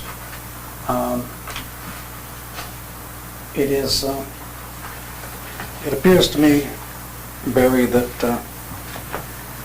the complexity of life itself has taken over with many people. Yeah. and I don't mean to embarrass anybody, but there are people that have this thing in their hand and they just can't put it down. And this is why mine is done, because I don't want to expose myself to that. But life is complicated and they're keeping it going. Yeah. And here, on this side, government, we've talked about it tonight ad nauseum. That's your word, by the way. Yes, thank you. The control, we talk about DES, wetlands, it's all more control. And so the regulations are moving in, and people are moving out. Yeah. Meaning mentally away, don't want part of Well, it. you can, Dwight LaFell's the one that kept us moving in many degrees. When I was on the Budget Advisory Committee, we don't have a Dwight LaFell anymore. And so, my point is, if we've got, how many members did you say we have right now? Four, but technically only two, and one is not participating, because Jeff and Bert are Yeah, appointees, so they're members, but they're, Adjunct, yeah. you know, Yeah, so, boy, So it looks to me, sounds to me like nothing's gonna get reviewed this year by the BAC. unless somebody gets appointed, or somebody signs up. And you've had some very good people on the Budget Advisory Yeah. Committee over the years. You know, thoughtful people who did due diligence, and we've had some barn burner disagreements with the BAC, between the boards and the BAC, and healthy dialogue. Yeah. So, Last year wasn't too bad. On the town side, we had a good conversation. Mhm. And it worked, but even at that time, we were very shy of the number of people. right. A lot of those people don't want to do it again. No, they're tired. You know, It is complex. It is hard to understand. A layperson coming in, after about 3 years, maybe he's got a clue, unless he has some sort of financial background to go by. But those same lay people were asking to review the budget and approve them when they come in to vote for deliberative session. You know, so I mean, it's sort of like they're getting a heads up. I've done my best to educate them. Yeah, I mean, hopefully, you know, the school budget and our budget, we're presenting them in a manner that we hope the rest of the community can understand what we're trying to do, and that's pretty much what we present to the BAC. Yeah, you're The right. BAC carried a lot of weight. I mean, it was right on the thing, they recommend or they don't recommend. And I hate to see that go missing with that process, because I think it's important. A lot of people, like myself, before I became engaged, looked at that. Well, BAC's not recommending it. and you I'll knew vote for you that. could go to a Dwight or whoever was Yeah. on there and say, all right, so what am I missing, or why, and get an answer. I mean, you can obviously come to the Board of Selectmen and get the same answer, but it's your budget, and it's not the BAC's budget, so the response could be different. Hmm. But- Well, it's sort of, in broader sense, it's the town's budget prepared by the town manager. It is, but it's not the and town that prepares it. Right. But we prepare it for the town. Correct. But there's always a skeptic in the group, Yeah. as you well know. Occasionally. There's a bias by those who made the cake, Right. which are you, as opposed to those of us who are going to have to eat it. That's significantly different. Yes. But those So, of us that make that cake also eat it, so, you do, but you Yes, yes, but know you- that yes. as a board. I know.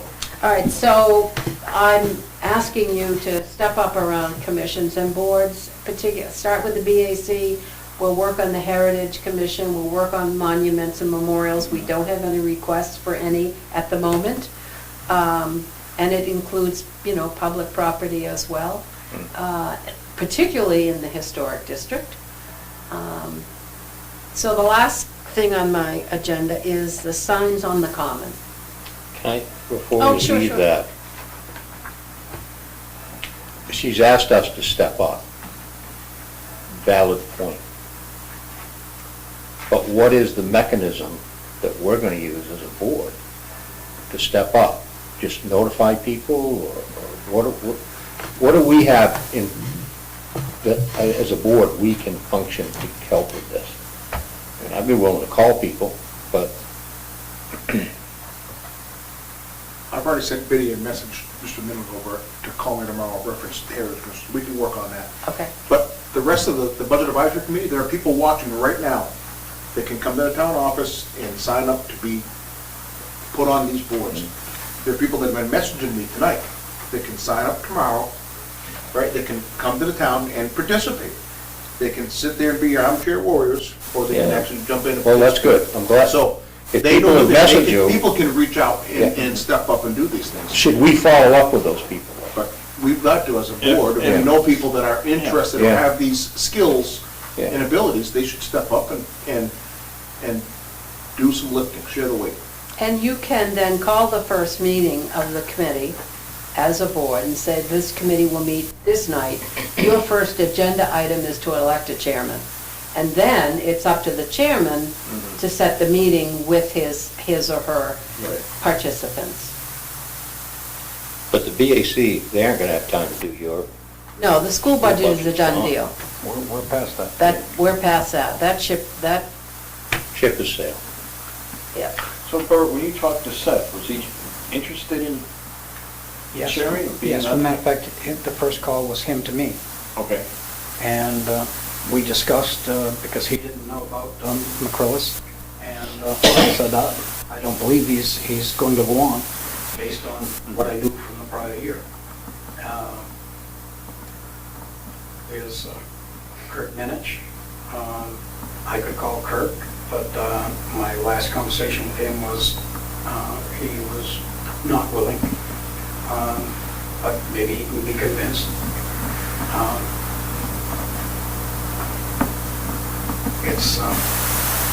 It's hard. When Dwight led it, we were fine. And David Hoyt says absolutely not, and agree no. So it's going to take other people. The people that I talk to don't want. And but that goes back to part of society's consuming them, between everything else. Well, if you took the median age of the people in this room, where are the 40-somethings? Where are the 50-somethings? You know, Bert and I have been doing this slog for a damn long time. Now, wait a minute, just careful, don't get out of that. Here. I know, but you're, on the cusp. I'm the old one. You guys are on the cusp here. I'm 3/4 of a century plus one. And so, guess what? It's not long before I'm gone either. So there you go, smile now. Can you give us a date? You're too willing. So Larry hasn't tried to slip out of the room yet. Larry's very busy.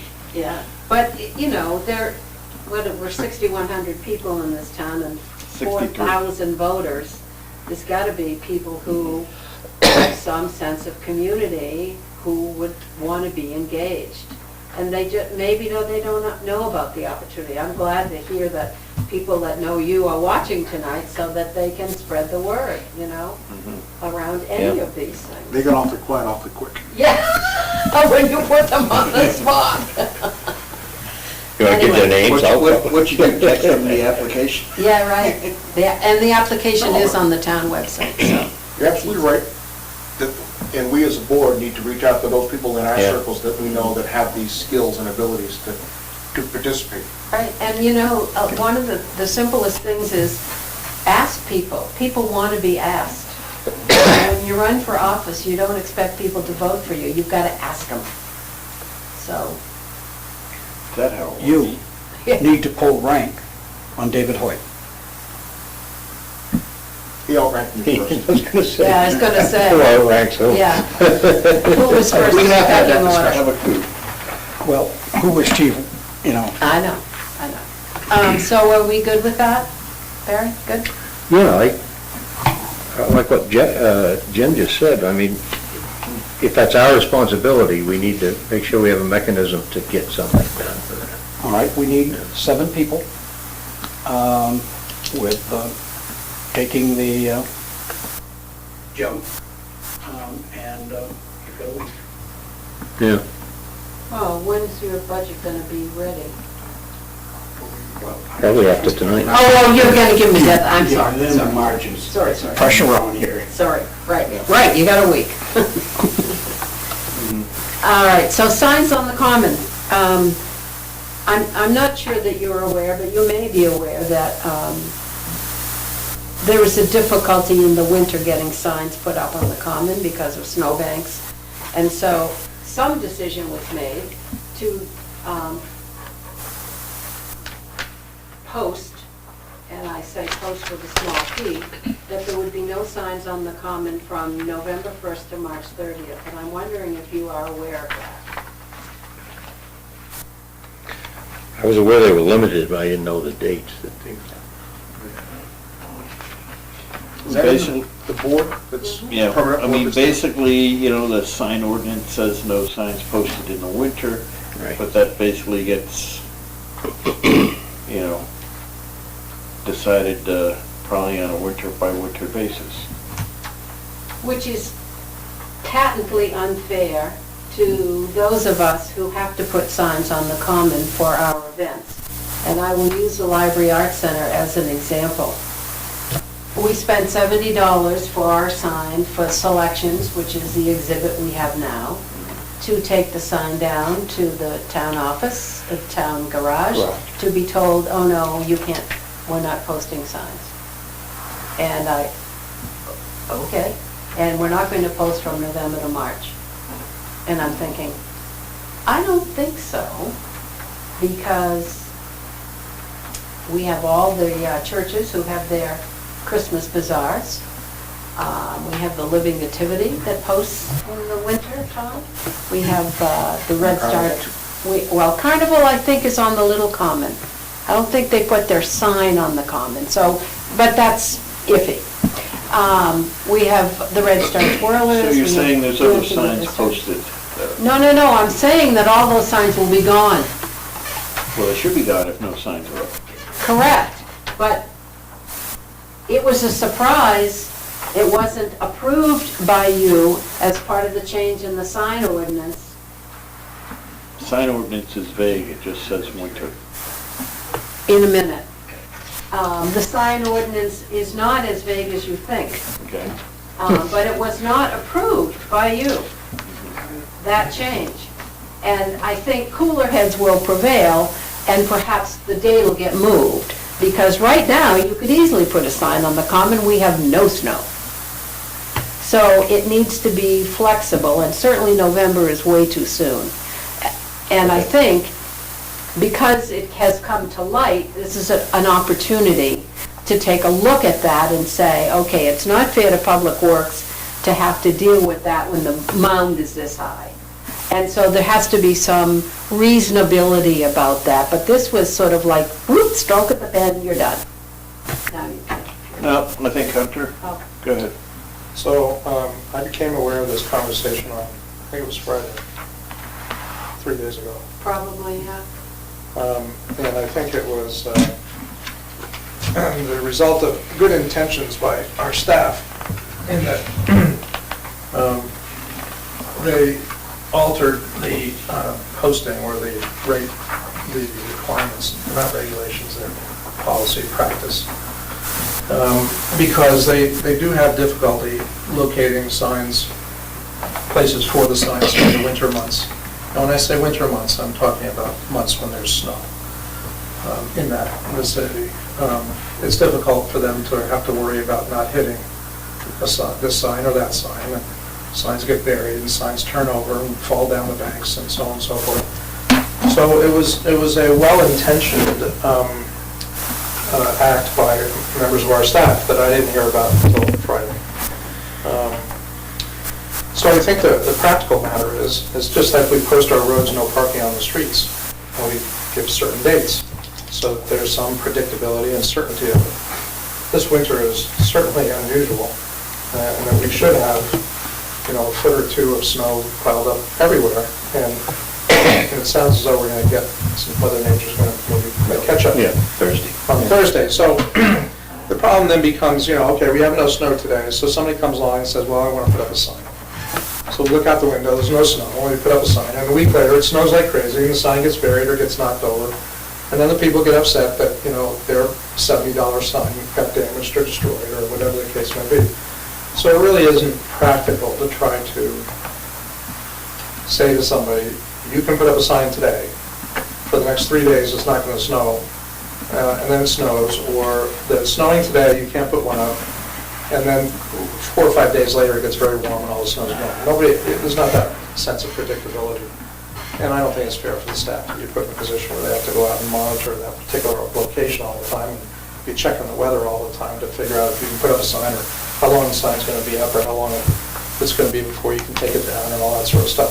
So, but I grant you that the timeline, I don't know how that was determined. I think that was somebody's idea of, well, that's generally when it snows. I think November is maybe a little early, but, perhaps November through March 1st or something like that seems more. Is that written in terms of, Yes, They do put it's on the bottom of the application. not the one that you have. The sign permit, the sign permit is a totally separate topic. But this is an application people submit to put a sign on the common. So, I think you can pick November, December 1st, December 15th, whatever, but I think the intent is to not confuse the placement and protection of the signs with winter. It's really just, it can get quite a mess out there in pretty short order. So like I said, I heard about it on Friday, and I did not do anything about it, understanding that there was going to be some sort of a presentation made to you. We're happy to hear input on that. Bert? Boy, I totally disagree with that pile of bullshit you just got fed. Okay? Me? No. Oh, On this side over here. Okay, so, guess what? You go out and you put a receiver in the ground, a piece of pipe in the ground, that if you want it to be, you put it below ground level and there, or you put it so it comes 4 feet up. They make a sign that goes down and attaches itself to that receiver.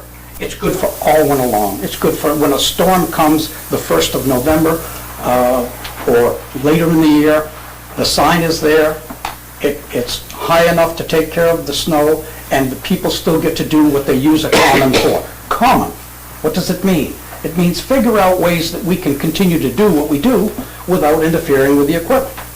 If you don't have somebody that knows how to run a plow truck, get somebody that does.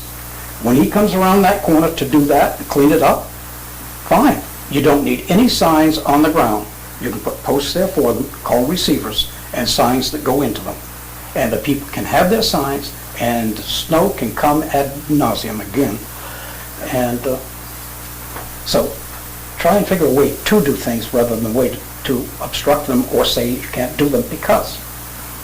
and I think it was well-intended, and I'm not throwing any town employees under the bus because of this, but I think it was not well thought out, and it certainly wasn't discussed with you.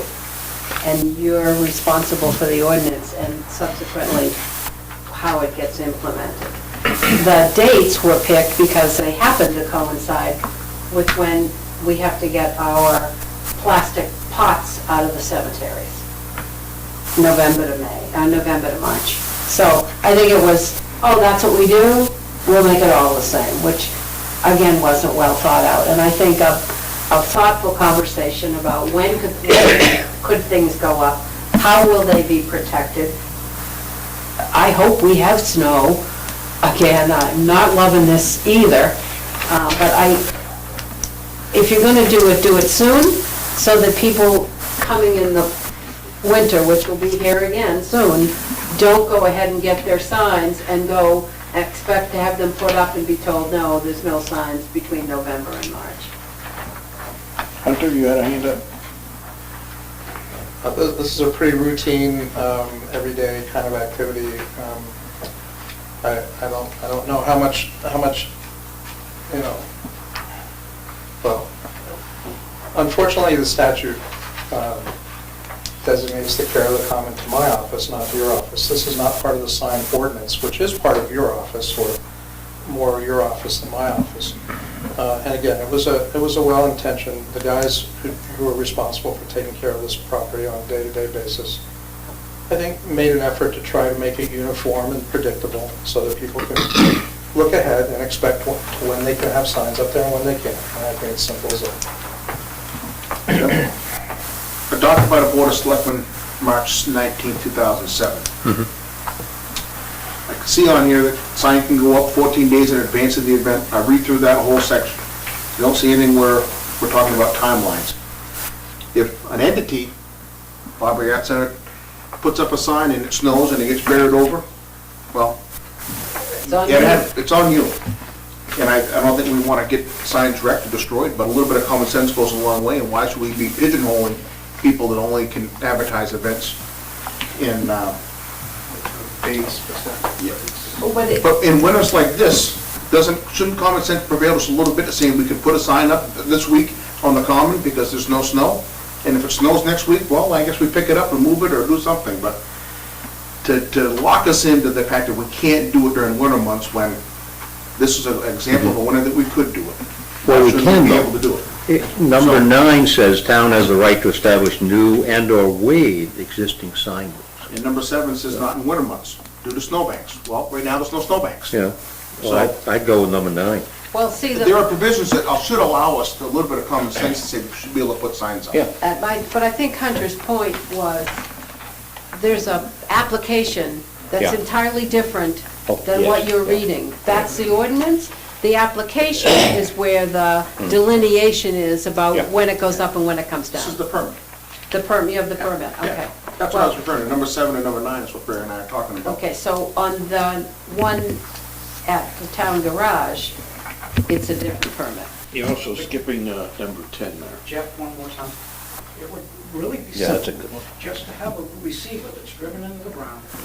Ground level, lawnmower doesn't hit it or nothing. And then, if in fact somebody wants to put a sign out and a snowstorm comes, they gotta find the receiver with a shovel. And it's already located back, and their sign has to fit it. All the town has to provide is the receivers. Or we could amend this to add another line that just says the placer of the sign is responsible for, its placement due to snow.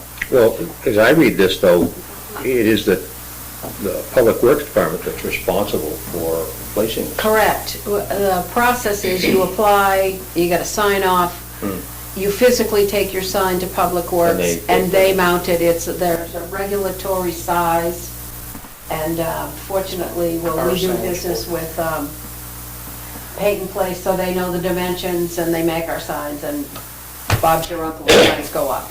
You can't yourself put a sign Right. there. It has to go through Public Works. But I bring it to your attention because it was a huge surprise. We have an exhibit going on and we have no advertising except in front of the library. And I was surprised at the length of time that this was proposed to do, thinking of all the other things that happen in December. And again, not the least of which is our Gallery of Gifts, which goes from November 5th to December 23rd and is a pretty important event for us, so. But I think you got the message if it's in Hunter's lap, because it comes out of his office, and I suspect we'll have a resolution. All right. Anything else? I think that's enough, although I've had a lot of thought sitting here. But Okay. it's good. I think I may have to get my land surveyed. We're gonna fly the drone tomorrow. Well, seriously, we have terrible runoff on Fletcher Road. Yes, you do. Really, and, you, down in my lower field, I keep saying to Peter, let's just dig it and make a pond. I mean, so I assume it would constitute a wetland, but thank you very much. Okay. Always a pleasure. Yep. Come back anytime. All righty. All right.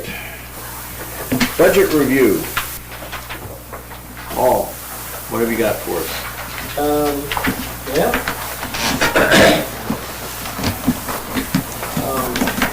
The updated summary pages for each fund, based on,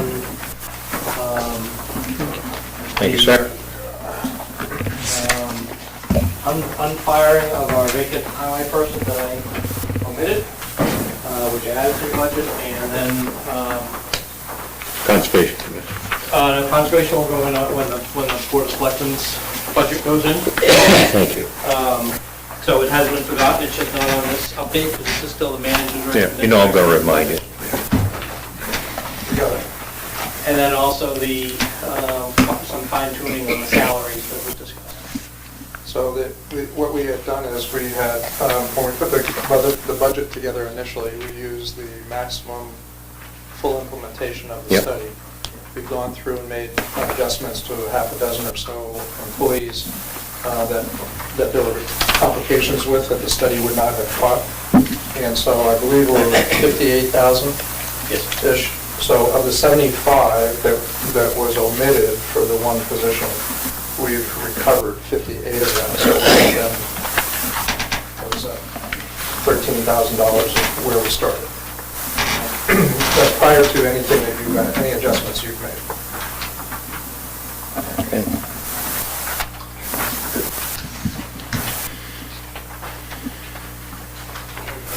And other than that, you've reviewed the entire budget.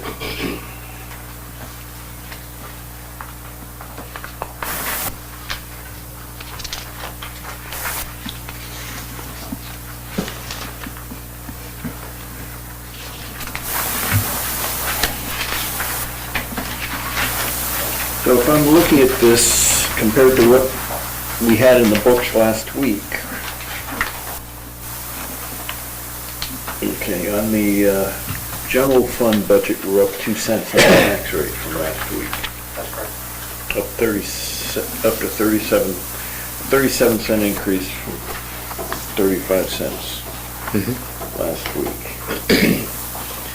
And now, looking at the warrant articles, you're gonna have to talk me through how that basically drops it back down. So last year you had warrant articles, well, with a net impact of $190,000. Yep. This year you have $85,000, Okay, so there's a savings there. so there's a savings there, and that's the reduction. Okay, so basically what you're looking at after the, with the warrant articles and such,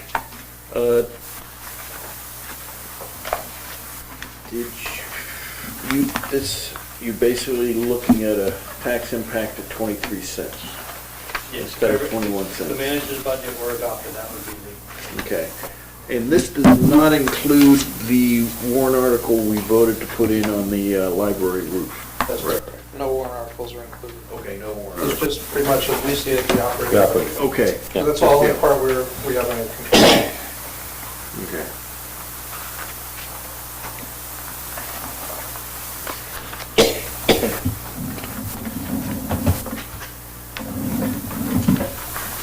Any changes with water and sewer fund from what was? they're down slightly, but no impact on the other side. I think it was $8,000 in one and $9,000 in the other.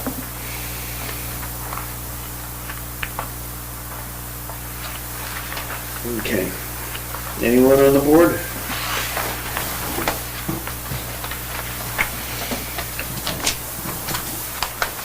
There has been some interest in reflecting basically what we're gonna be spending on gasoline a little more accurately than going with the 5-year estimate. I mean, basically you and Hunter have said, you know, you'll find it somewhere in the budget. Can we find it right now and make those accounting changes now, or? Well, in lieu of our data that would be consistent and reliable, we've gone with, unless we missed a couple, which is possible, and we've gone with the 5-year average. I just have no crystal ball as to what, we'll put whatever number you think is going to be the case for fuel. I just have no idea, what will be the case from year to year, month to month.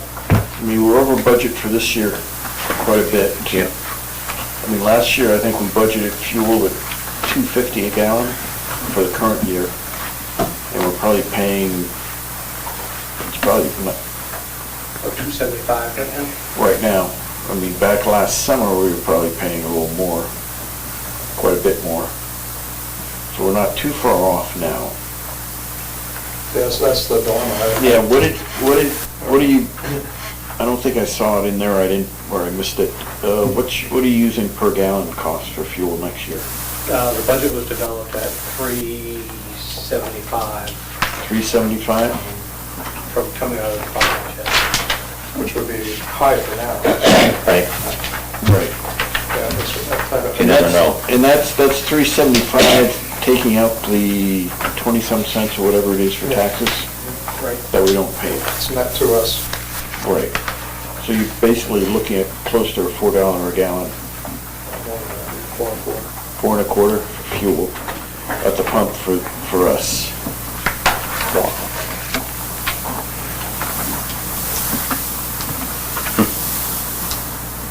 It still seems low. With those It numbers. is. Because it is. Jim, what line are you looking at? I've got it marked in a few different places.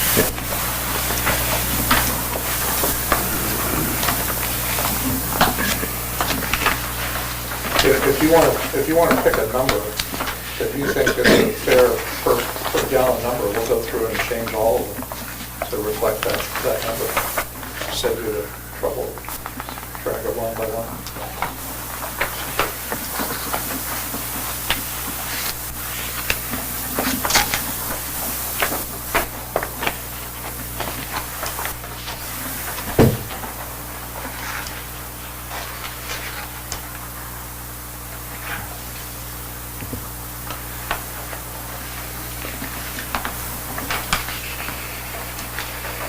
Did you actually use the 5-year average on all of them, Hunter?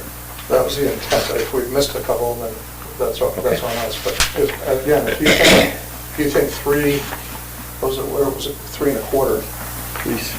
Right? 3.75. 375, rather. If 375, if you think that's an unrealistic number, just tell us what you think you'd like to use, and we'll go through and recalculate all of them, make them uniform throughout the budget.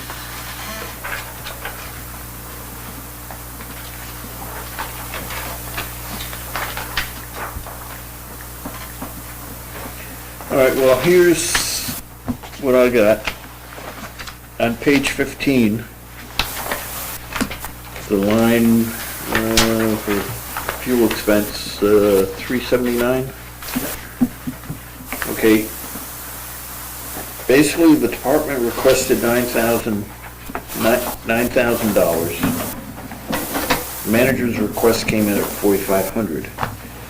But you're basing it on the 5-year average for the fuel, 2,400 gallons. but we pretty much know that the department will use 2,400 gallons of fuel over the course of a year, and at 375, it comes in right at 9,000.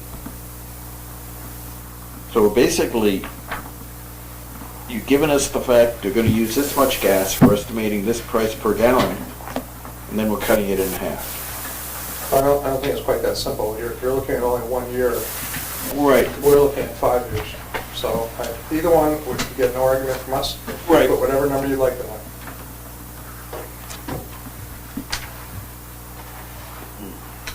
Why did the department request 9?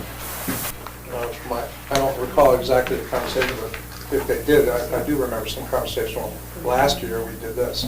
Last year we did this. Okay. And that's not always the best predictor of what you're going to do the following. But is that an accurate figure of 2,400 gallons? I believe so for last year. And Jeff, you're at 375, It comes up to 9,000. 9,000, yeah. I mean, that may be high. I mean, today at the pump, that's high. Well, it's 330 something. And they take off how much for taxes? How much? 44. So they're more like 280. Yeah.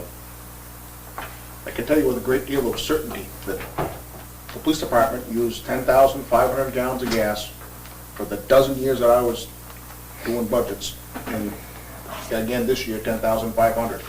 if you do the math, it's budgeted way off. Where is that? Whatever places, I'm not looking at that one. Yeah, You know, in 379 on page 50, it's figured out at, 2,400 gallons at 375. And then highway estimates theirs 21,979 gallons at 250. So the, 250? yeah, if you look at the, You didn't change that number, Paul? so the numbers What are, page is that for highway?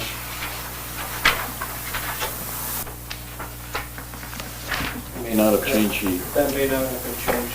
That was, but the number of gallons is historically 5-year averages. That's where those numbers are coming in.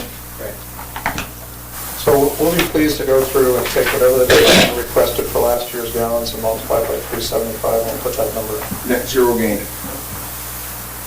Well, no, I would say net zero gain. okay. what do you mean? What do you mean by that? So if we have to increase fuel by $4,000, that budget stays the same. We Okay. figure where that 4,000 is gonna come from, put it in fuel, keep it the same. Yeah, it's a more accurate picture of It's what an we're accurate spending. picture, Yeah. and then we'll see exactly where, but we budgeted this way with fuel for a long time, and we always have money for it, it's always there, but it's not an accurate budget number for what we actually use. Hurt your feelings? No, I was just reviewing the PD line. Keith? Was it 9? Yeah, I'm like, I don't know. 246. I don't really have I mean, a it good is- feel for that. It is a bottom line budget, but, fuel is an easy one to Right be here, able averaging to, 19,408, budgeting 21. you know about how much But the we're gonna department be over uses. that this year. Paul, how'd you pick 375? I think that was the price at the pump the day I gave the memo to the department. The price at the pump? That's historically what we've done. Okay. If So we there's jump, a built-in buffer on that, a little bit. Yeah. But it's just such a crapshoot. Like I said, we'll go and use whatever the department requests. We'll multiply it out by the 375 and we'll move on. Well, it's also highway uses a bunch of diesel, which is Yeah. still, What's diesel, $5 a gallon right now? yeah. Yeah. That's in part due to the fact that main diesel refinery burned in 2019. But just using the PD as an example, 10,500 gallons at 375 is 39,375. 39. 39. Wait a minute. 375 a gallon times 10,500 gallons is $39,375. And we've got in there 21,000. We just know that one's gonna come You from mean, somewhere. you mean public works? No, I'm talking about PD right now. PD would be a gas price, not a diesel price, right? What was the gas number? Was it a different formula for gas? No, it's supposed to be flat. We just don't want to flat. So that's just one example. We could be more accurate. Well, that's my point. I think I'd rather have a budget that expresses close to a true reading of what we use, instead of just saying, well, we'll just make it up by pulling here, there, and everywhere. To me, that a better way to do it is to be right up front with what our needs are. I don't want to kick a dead horse over this, but, if we can figure out what our costs were actually going to be, I would agree with that. It's one of the most erratic numbers in the entire budget, so we go with the average because But it's the average. this budget is built with the concept in mind that, okay, we're not gonna worry about it because we're gonna find it somewhere. That's always going to be. My point is, get a budget that is closer to what we've used.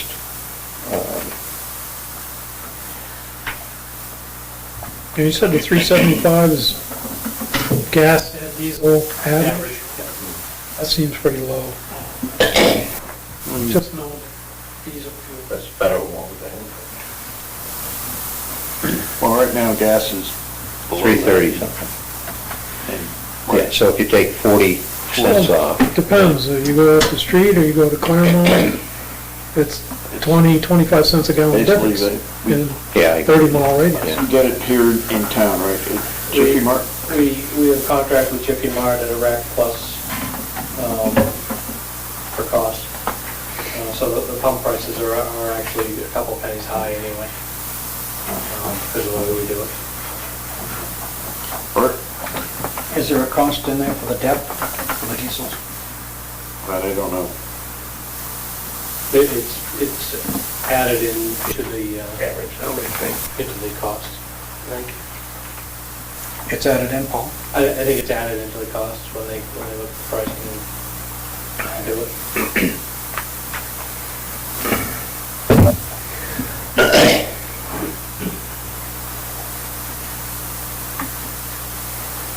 So what do we want on this? I recommend we budget by the 5-year average in fuel and keep it at zero gain.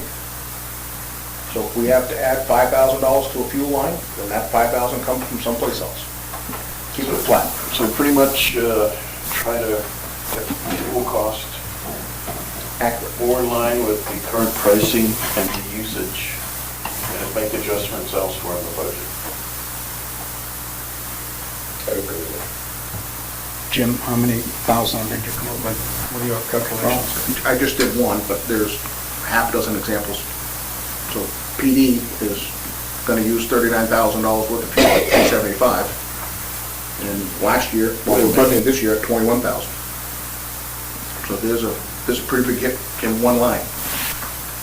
Guess I know what the 5-year average is, 19. I'm not talking about in money, I'm talking about in gallons. Gallons. They know how 5-year many average in gallons. They know how many gallons they burn, every department does. Not hard to find that out, or figure that out. We already know that.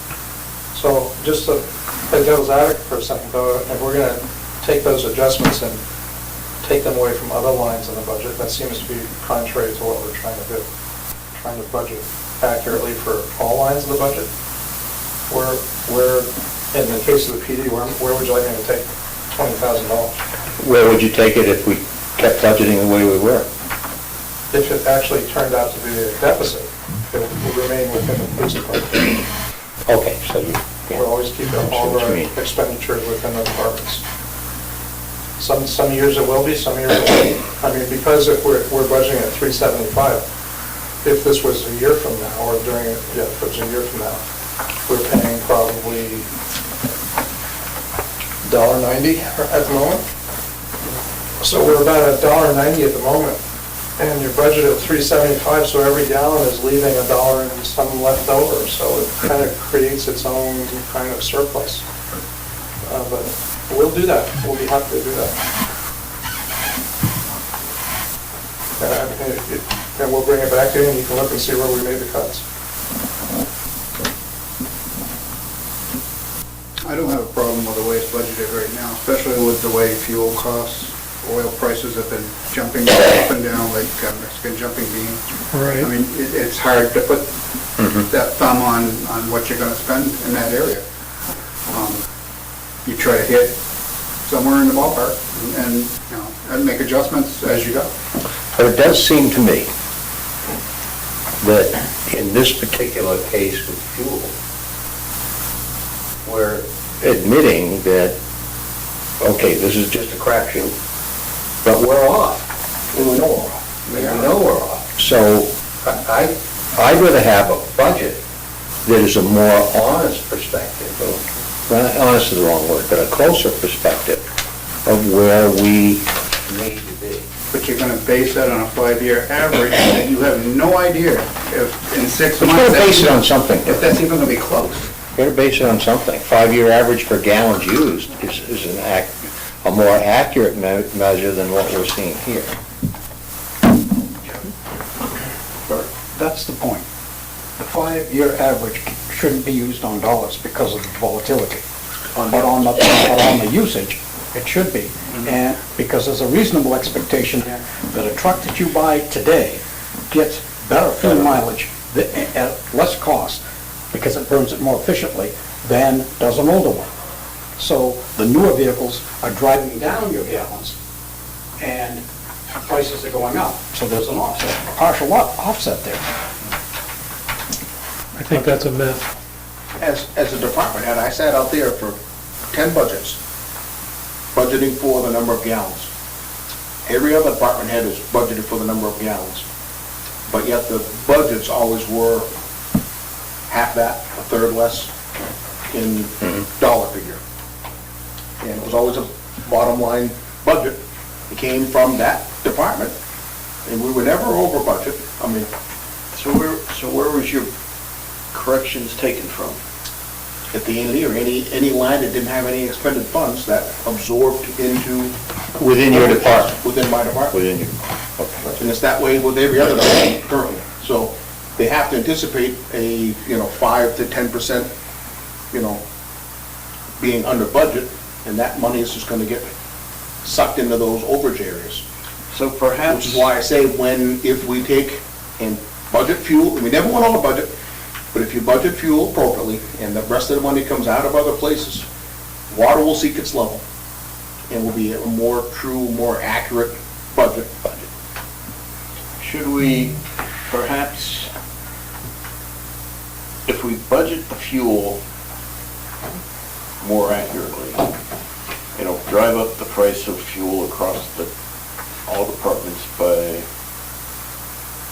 what, $40,000, $50,000, Paul, you figure? It's that high, but I haven't.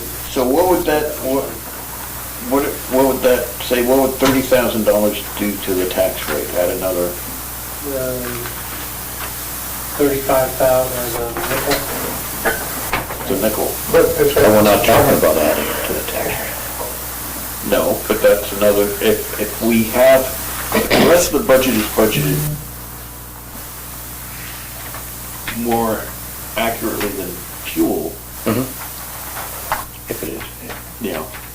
Just in the PD, that a difference of 18 grand, a little over 18,000. So, Mr. Chairman, Yes. as I started out when you all started reading the budget, the budget is intended to be a good faith, reasonable. Yeah. If you use our current staffing situation, do we fund for vacant positions that we know are probably going to be empty next year because of the unemployment? My argument would be no, because if you allow the budget to drop too much, let's use the PD as an example. If we have 3 open positions and we anticipate we're not going to be able to fill all 3 in the next 12 months, do you eliminate the funding for one of those? My argument would be no, because once you drop the budget, the tax rate follows it down, and then the next year you get that position filled and it comes back up again. I think you budget for what you anticipate to reasonably expect to spend. And as I said, if you want to pick we can go through and budget 375 for the actual gallons used for last year, no sweat.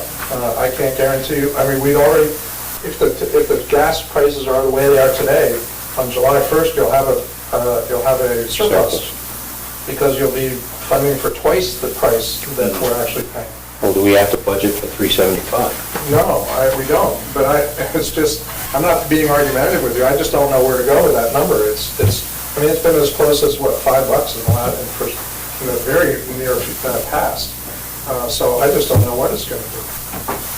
So we'll follow your lead and whatever you think makes you comfortable. Bert? There's another way of looking at that, and I'm actually not really siding with Hunter, but if you left it like it is, it winds up, if you do a good budgeting, and keep track of your numbers as Paul does, it winds up in the fund balance. And then that can be assigned to reduce taxes or whatever. It's awful tough to run a $10 million business on pennies. So, I'm a conservative. Have a right process, and I did it. The process is wrong to do it on the 5-year average price. That's wrong. To do it on mileage, to me, is right. Thanks for coming, Larry. Thanks, Larry. Come back anytime. Think about the BAC. Put them on the board, BAC. We've been here, we're catching fleas. Well, that's my point, Bert, is that 5-year average for the number of gallons is a mathematical evolution that we can achieve in every department. We have not been over budget, we've had a fund balance every single year, we've done it this way. We've done it this way for all the years that I was an administrator, and seen the budget since, so. And the efficiency of the newer vehicles. And if we are arbitrarily just going to have that kind of fluff in the budget, we could have it figured out correctly.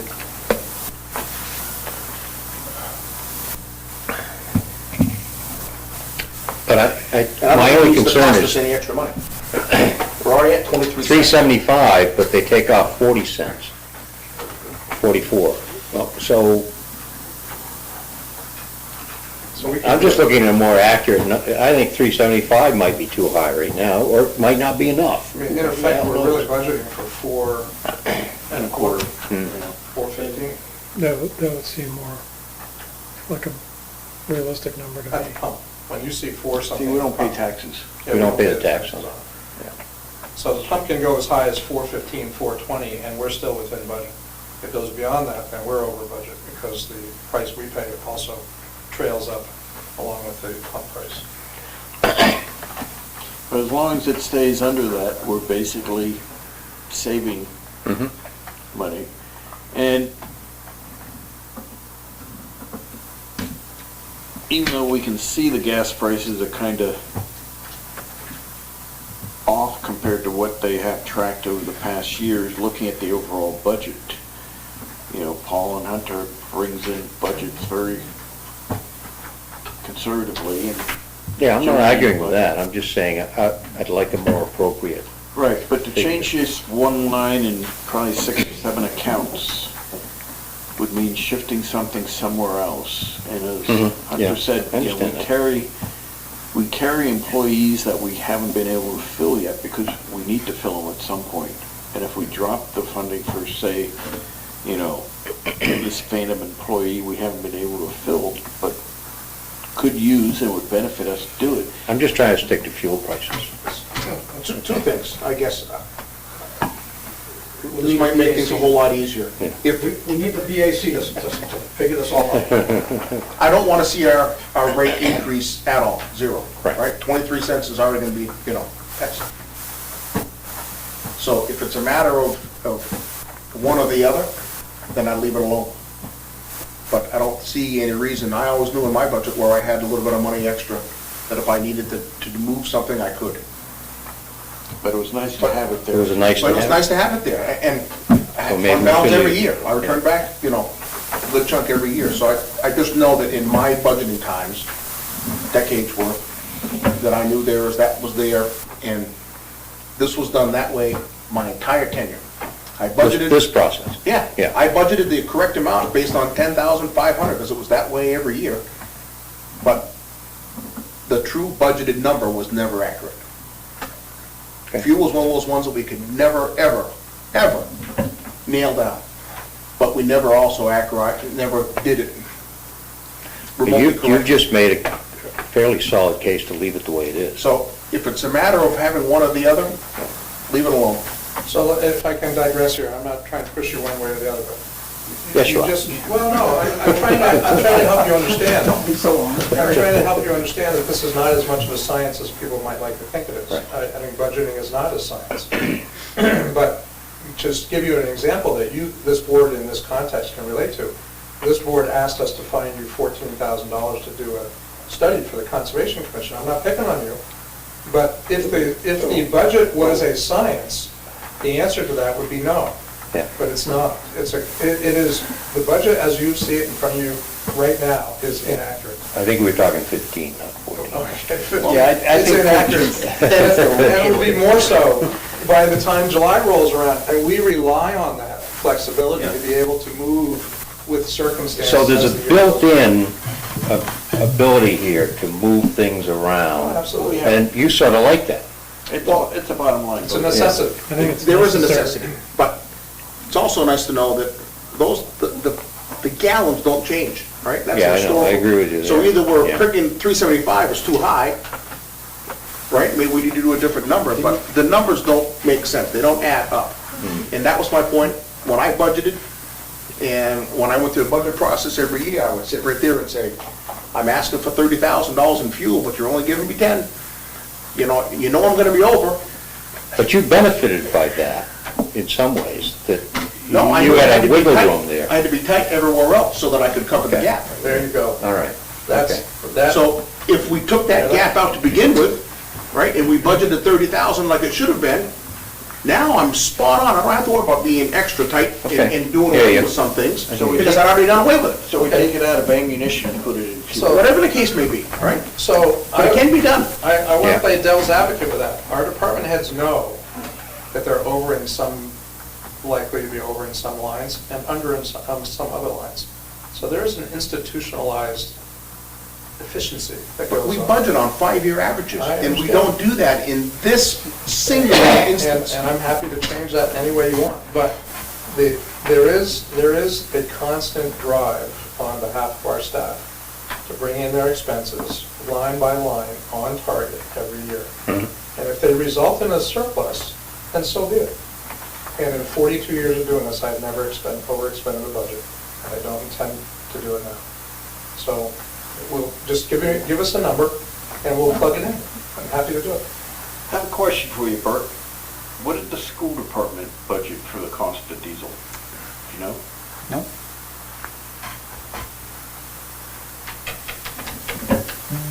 So I'll add to this.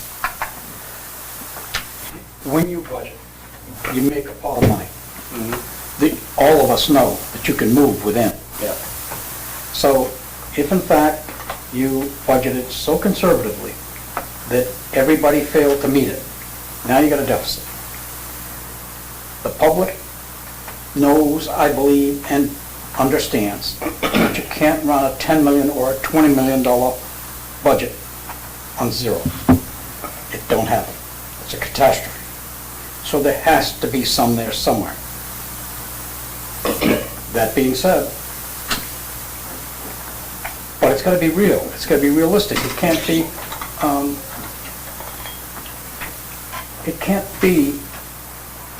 the price average down here, drag this down, that's real now, and maybe real.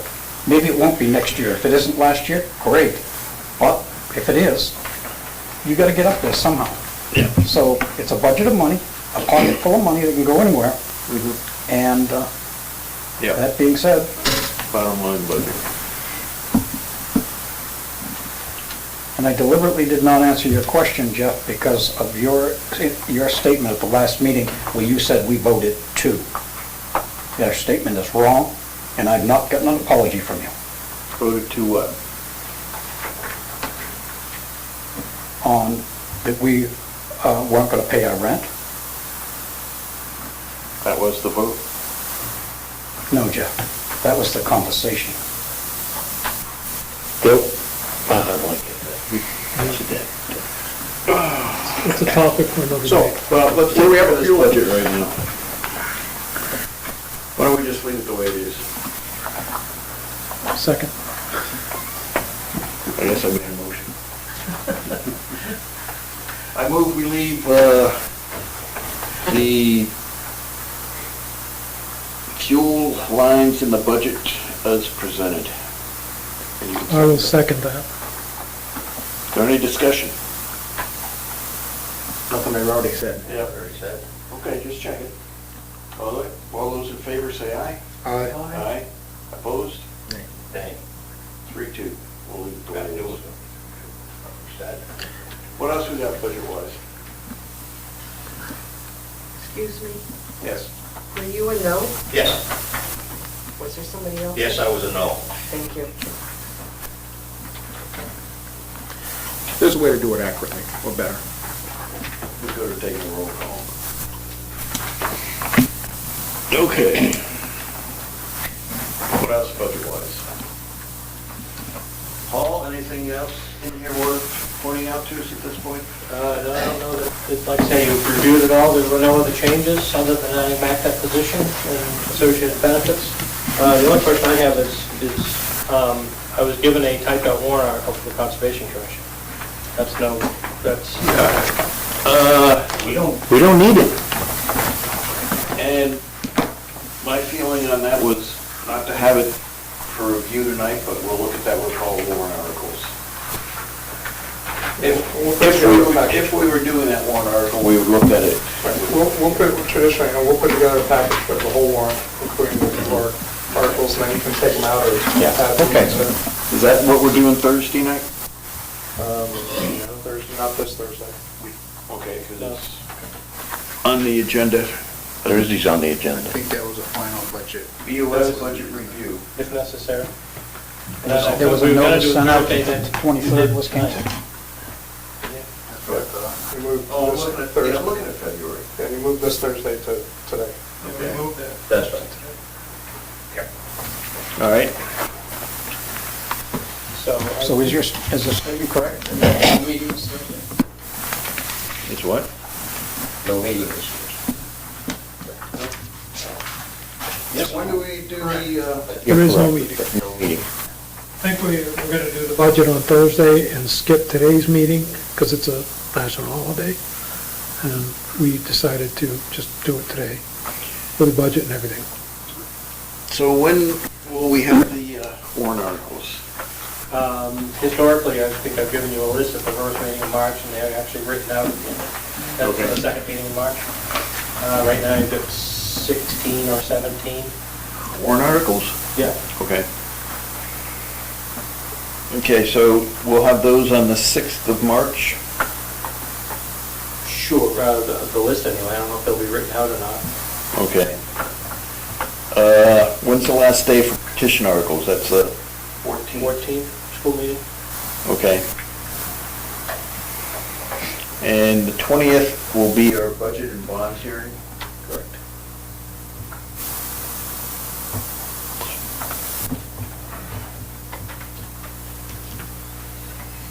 All right, how do people feel about this budget? I think we need to probably at some point by the 6th. 6th of March. 6th of March, either accept it or make changes, correct, Paul? Yeah, well, yeah, historically, the first meeting in March, which was approval of a tentative budget that then would go on to the BAC. And that discussion's been had. So if you wanted to vote a tentative budget that night, then what would happen is the public hearing, I would have what you tentatively approved. And then that is what the public hearing would be based on. Okay. So tentatively approve our budget for forwarding it on to the BAC on the 6th, if we have a BAC. And you may have a list of the warrant articles, as you know them at that time for us. Yeah, I have that list already. Yeah, we'll have a list, we just won't have written up the formal language. Okay, but I think at this Boilerplate point, just language. knowing what the ones coming are on, Yep. and such, is that something we want to look at the list at least tonight, or at least get it, or wait till the 6th? What are you guys doing? Putting people in different boards? Trying to get somebody for BAC, still trying. Recruiting. Still recruiting. All right. Active. No interest in looking at warrant articles tonight, right? Not particularly, not. No, not Mr. Chairman, Yeah. perhaps I don't need to remind you, but there was a discussion about a non-session after the meeting.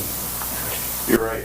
We need to have a non-meeting for negotiations, concerning negotiations, once we pull out. Thank you for reminding me. I was looking on the agenda. We have it on non-public, but it's a non-meeting, so, for negotiations, so. All right. Anything else? Moving on. I'm going to skip over community center tonight. That's still going on. I think the big thing last week we realized with a new basketball court, we need something in the middle, and the plan is to put the seal on the floor in the middle. Action items, appointment to Heritage Commission of Michael Loftus, term to expire June 2016. Do I, Move to appoint Heritage Commission member for Michael Loftus, and his term will expire in June 2026. Second that. any discussion? Everyone has his application? Hearing none, all those in favor say aye. Aye. Opposed? Abstaining? Okay, moving on. We also received road posting waivers for 4 roads from 3 companies. Is there a feeling on the board about this? My feeling is, at this point,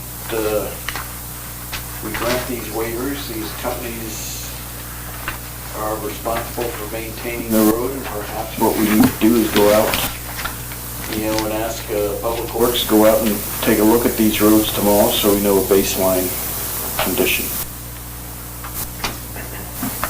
We have Stevens with 2 roads, Carroll Concrete with 1 road, and United with another road.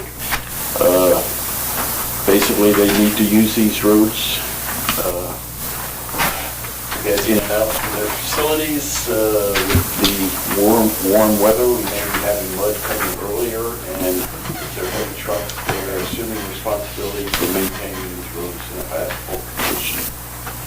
I agree with the baseline. However, you got statutory requirements for other heavy vehicles to be able to use these roads, in addition to those people that are specifically waivered, such as fuel delivery, school buses, things of that sort, that have a statutory ability to use these roads. So kind of hard to pin them on, the damage, if damage occurs and it's done by, some other legally allowed vehicle that's excessive weight. So it's a tough one to do. Jim? Barry? I'm just looking at the only one I really know much about is that Coon Brook Road. And,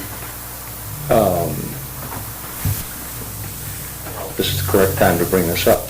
Hadn't Stevens agreed that they were going to make improvements in that road? Yes. They had. They had a few to do so, yes. Have they been done? Based on an email I got this afternoon from the Public Works Director, they have not. Have not been done. Correct. Or not entirely. I guess that doesn't have anything to do with the posting, so. Bert? Okay, 2 items. The longest one that's happened and with the deepest mud has been to the pit of weeds. And no matter what they did to the road, there's so much truck traffic and the water, it just turns it to mush. So now, Carroll has gone to push the woods line back so that the sun comes in, so the saturation gets less. So he did that at his expense. Now to deny him a right to travel during a time when everybody else needs it, because little old road over here that gets muddy, somebody's got to fix it. Who? And it's going to be either your truck that's going to go in to get it to fix it, or somebody else's truck to go in and fix it. So you've got to have those pit roads open, and they maintain them as best they can, so to get through. So to deny them is to say, you're going to have roads that people can't go down. You're going to have Chandler's Mills Road, you're not going to be able to get gravel, because ain't nobody going to have it. And if they did have it, you might get told no. And then to say Stevens hasn't done his job on that road is wrong. In the first place. So do a little research and find out. What's the pleasure of the board? Gotta let these agreements go. All right. Do we need, Authorize the designee, the manager or designee to sign them. I would make a motion to have the manager or his designee enact these waivers. These MOUs. any discussion? All those in favor say aye. Aye. Opposed? Abstaining? All right. Now, before we leave, Bert, you mentioned something about a motion. And at the November 20th, 2022 Newport School Board Budget Workshop, Mr. Spalding made a motion, seconded by Steve Morris, to draft a letter to the Newport Town Manager to state that the Newport School District will withhold the $6,000 annual lease payment paid to the town of Newport and use those funds for improvements to the bus barn. Motion passed 5-0-0. Basically, that's voting to not pay rent, as I say. And to put it back in leasehold improvements. So now this conversation really goes down a bigger road, okay? So let's leave it at that. I'll accept that you were right on that. But not to not pay. If I had a tenant say to me that they wanted to put a new roof on the porch and was going to do it out of the rent money, I'd say, okay, but I want to watch it and make sure you do it right. And that's the part that's been missing. Any negotiations or even consultation. Did you get that letter, by the way? No, we have not received that letter. That's interesting. I don't get the letter. The town manager has not gotten that letter. Right, but I'm not talking to you, I'm talking the town. I'm talking about, you didn't get it, so think about that now for a minute. I have thought about it. I see here, and there was a previous, I guess, budget session where everyone presented. You've got two letters, but she said we were going to pay it. Let me, Since then, you've got two. can I But you talk? didn't get the one saying we weren't. Why? Can I talk? Yes, you can. I'll give You you sure? permission. You know, I mean, some people don't like to be interrupted when they're talking. That's right, I'm one of them. But in October, the school board had like a budget introduction meeting. And at that session, the school bus manager or transportation manager, whatever, talked for about half an hour about the condition of this bus barn, you know, and how bad it was, and they couldn't work there. It was a dirt floor, and the office was too small for the entire staff and all this stuff. And basically complained for about half an hour.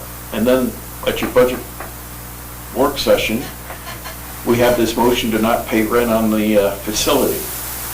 There's been no contact from the school to Public Works or the town about these conditions and what can we do to improve it. Basically, I see this and it's like, oh, the tenant's not going to pay rent. I guess they're moving somewhere else. And I have no reason to believe anything else based upon what we have from the school. But it goes a little deeper than that. It goes to the fact that we're trying to put together a budget. And within that budget, okay, so you're gonna take $6,000 from your budget and redirect it into improving the garage, okay?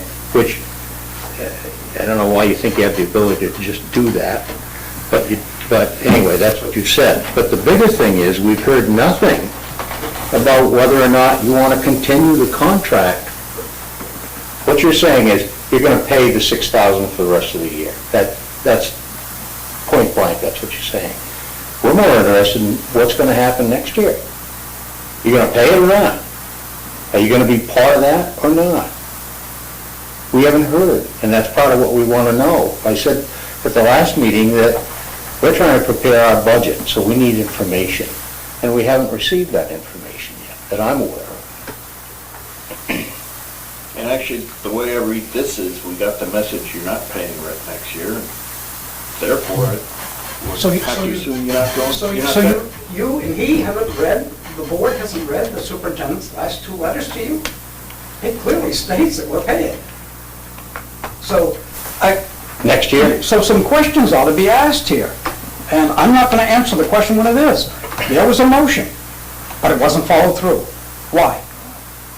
And here comes a letter from the superintendent to him saying, we are gonna pay, but we're gonna pay at the end of the year as we have been paying historically. For this year. For this year? Yeah, for this one, yeah. We're interested in next year. Right. I'm interested in next year. I am under the understanding you are gonna pay for the rest of the year. And I don't know where the hell that came from, but that's what I understand. That's how I interpret it. But I'm more interested in, are you gonna be a part of this next year, or what do you want? I can't answer that, because I'm one board member. But there are other things that have entered in here that you are ignoring. Locking out the bathrooms.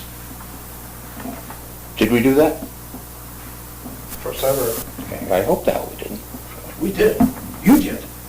Well, I didn't do it, I don't have the key. And finally, after a while, it was down. But then it seems to mysteriously get locked at times.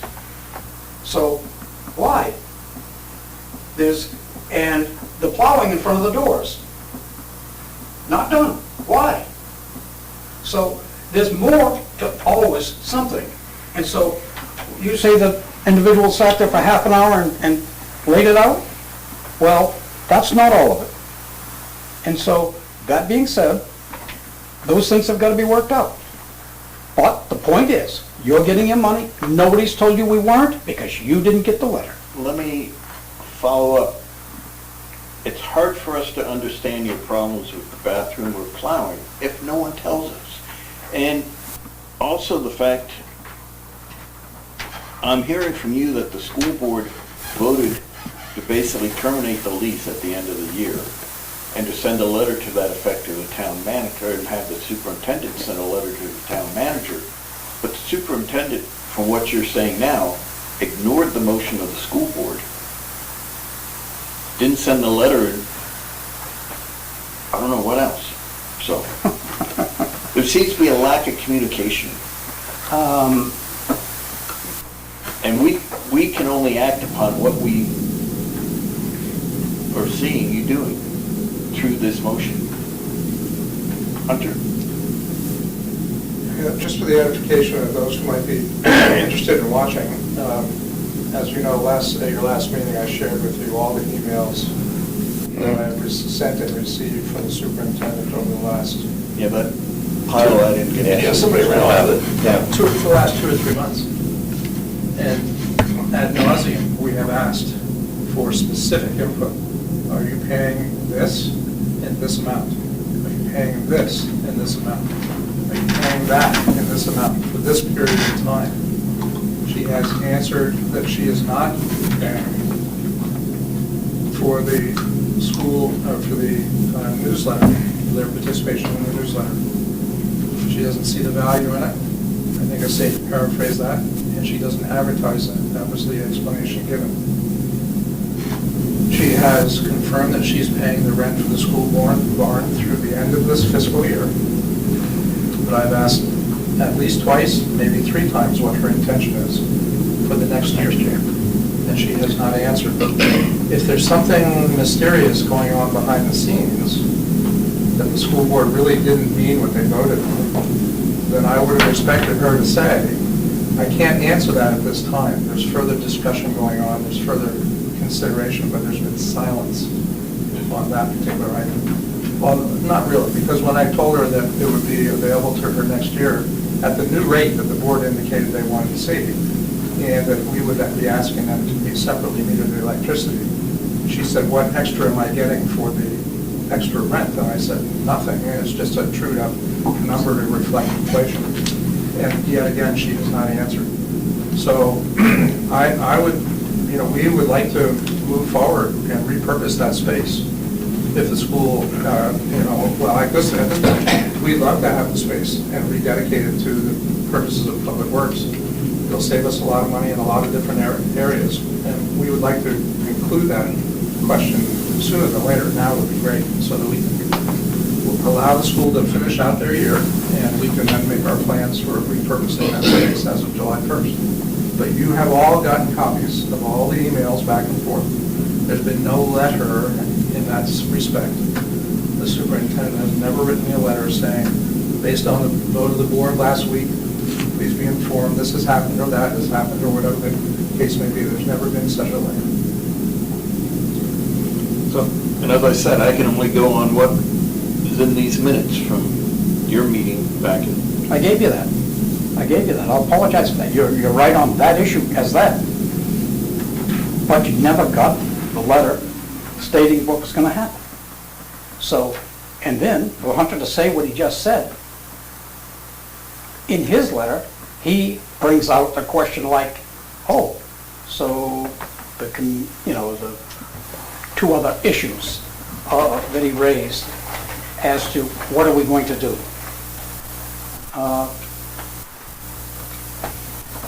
Part of the problem is, you're gonna think this is off the rails, but it comes back to it. I made a right-to-know request for a lot of information. And I got a letter 4 days later, within the time limit, that said April 1st or sooner. That's 57 days. I did a duplicate one to the county, and I was told, Bert, when are you ready? I have been in 2 days now reviewing documents, and I will continue. And it was 11 days when I came for my first review, and everything is there. So he has lost 100% of any credibility he ever had with me, and ever will have, because he doesn't seem to want to understand how the government system works. I'm still going to get what it is from him. And everything that I don't get from him that I got from the county is going to wind up in Sullivan County Superior Court. Because that man is dishonest. 57 days is bullshit with me, and it don't work. So there it is, all face out there. All right. Anything else before we adjourn? Motion to adjourn? So moved. Second? All those in favor?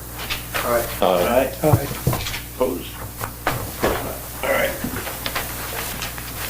Bert, you want these minutes, or you have them?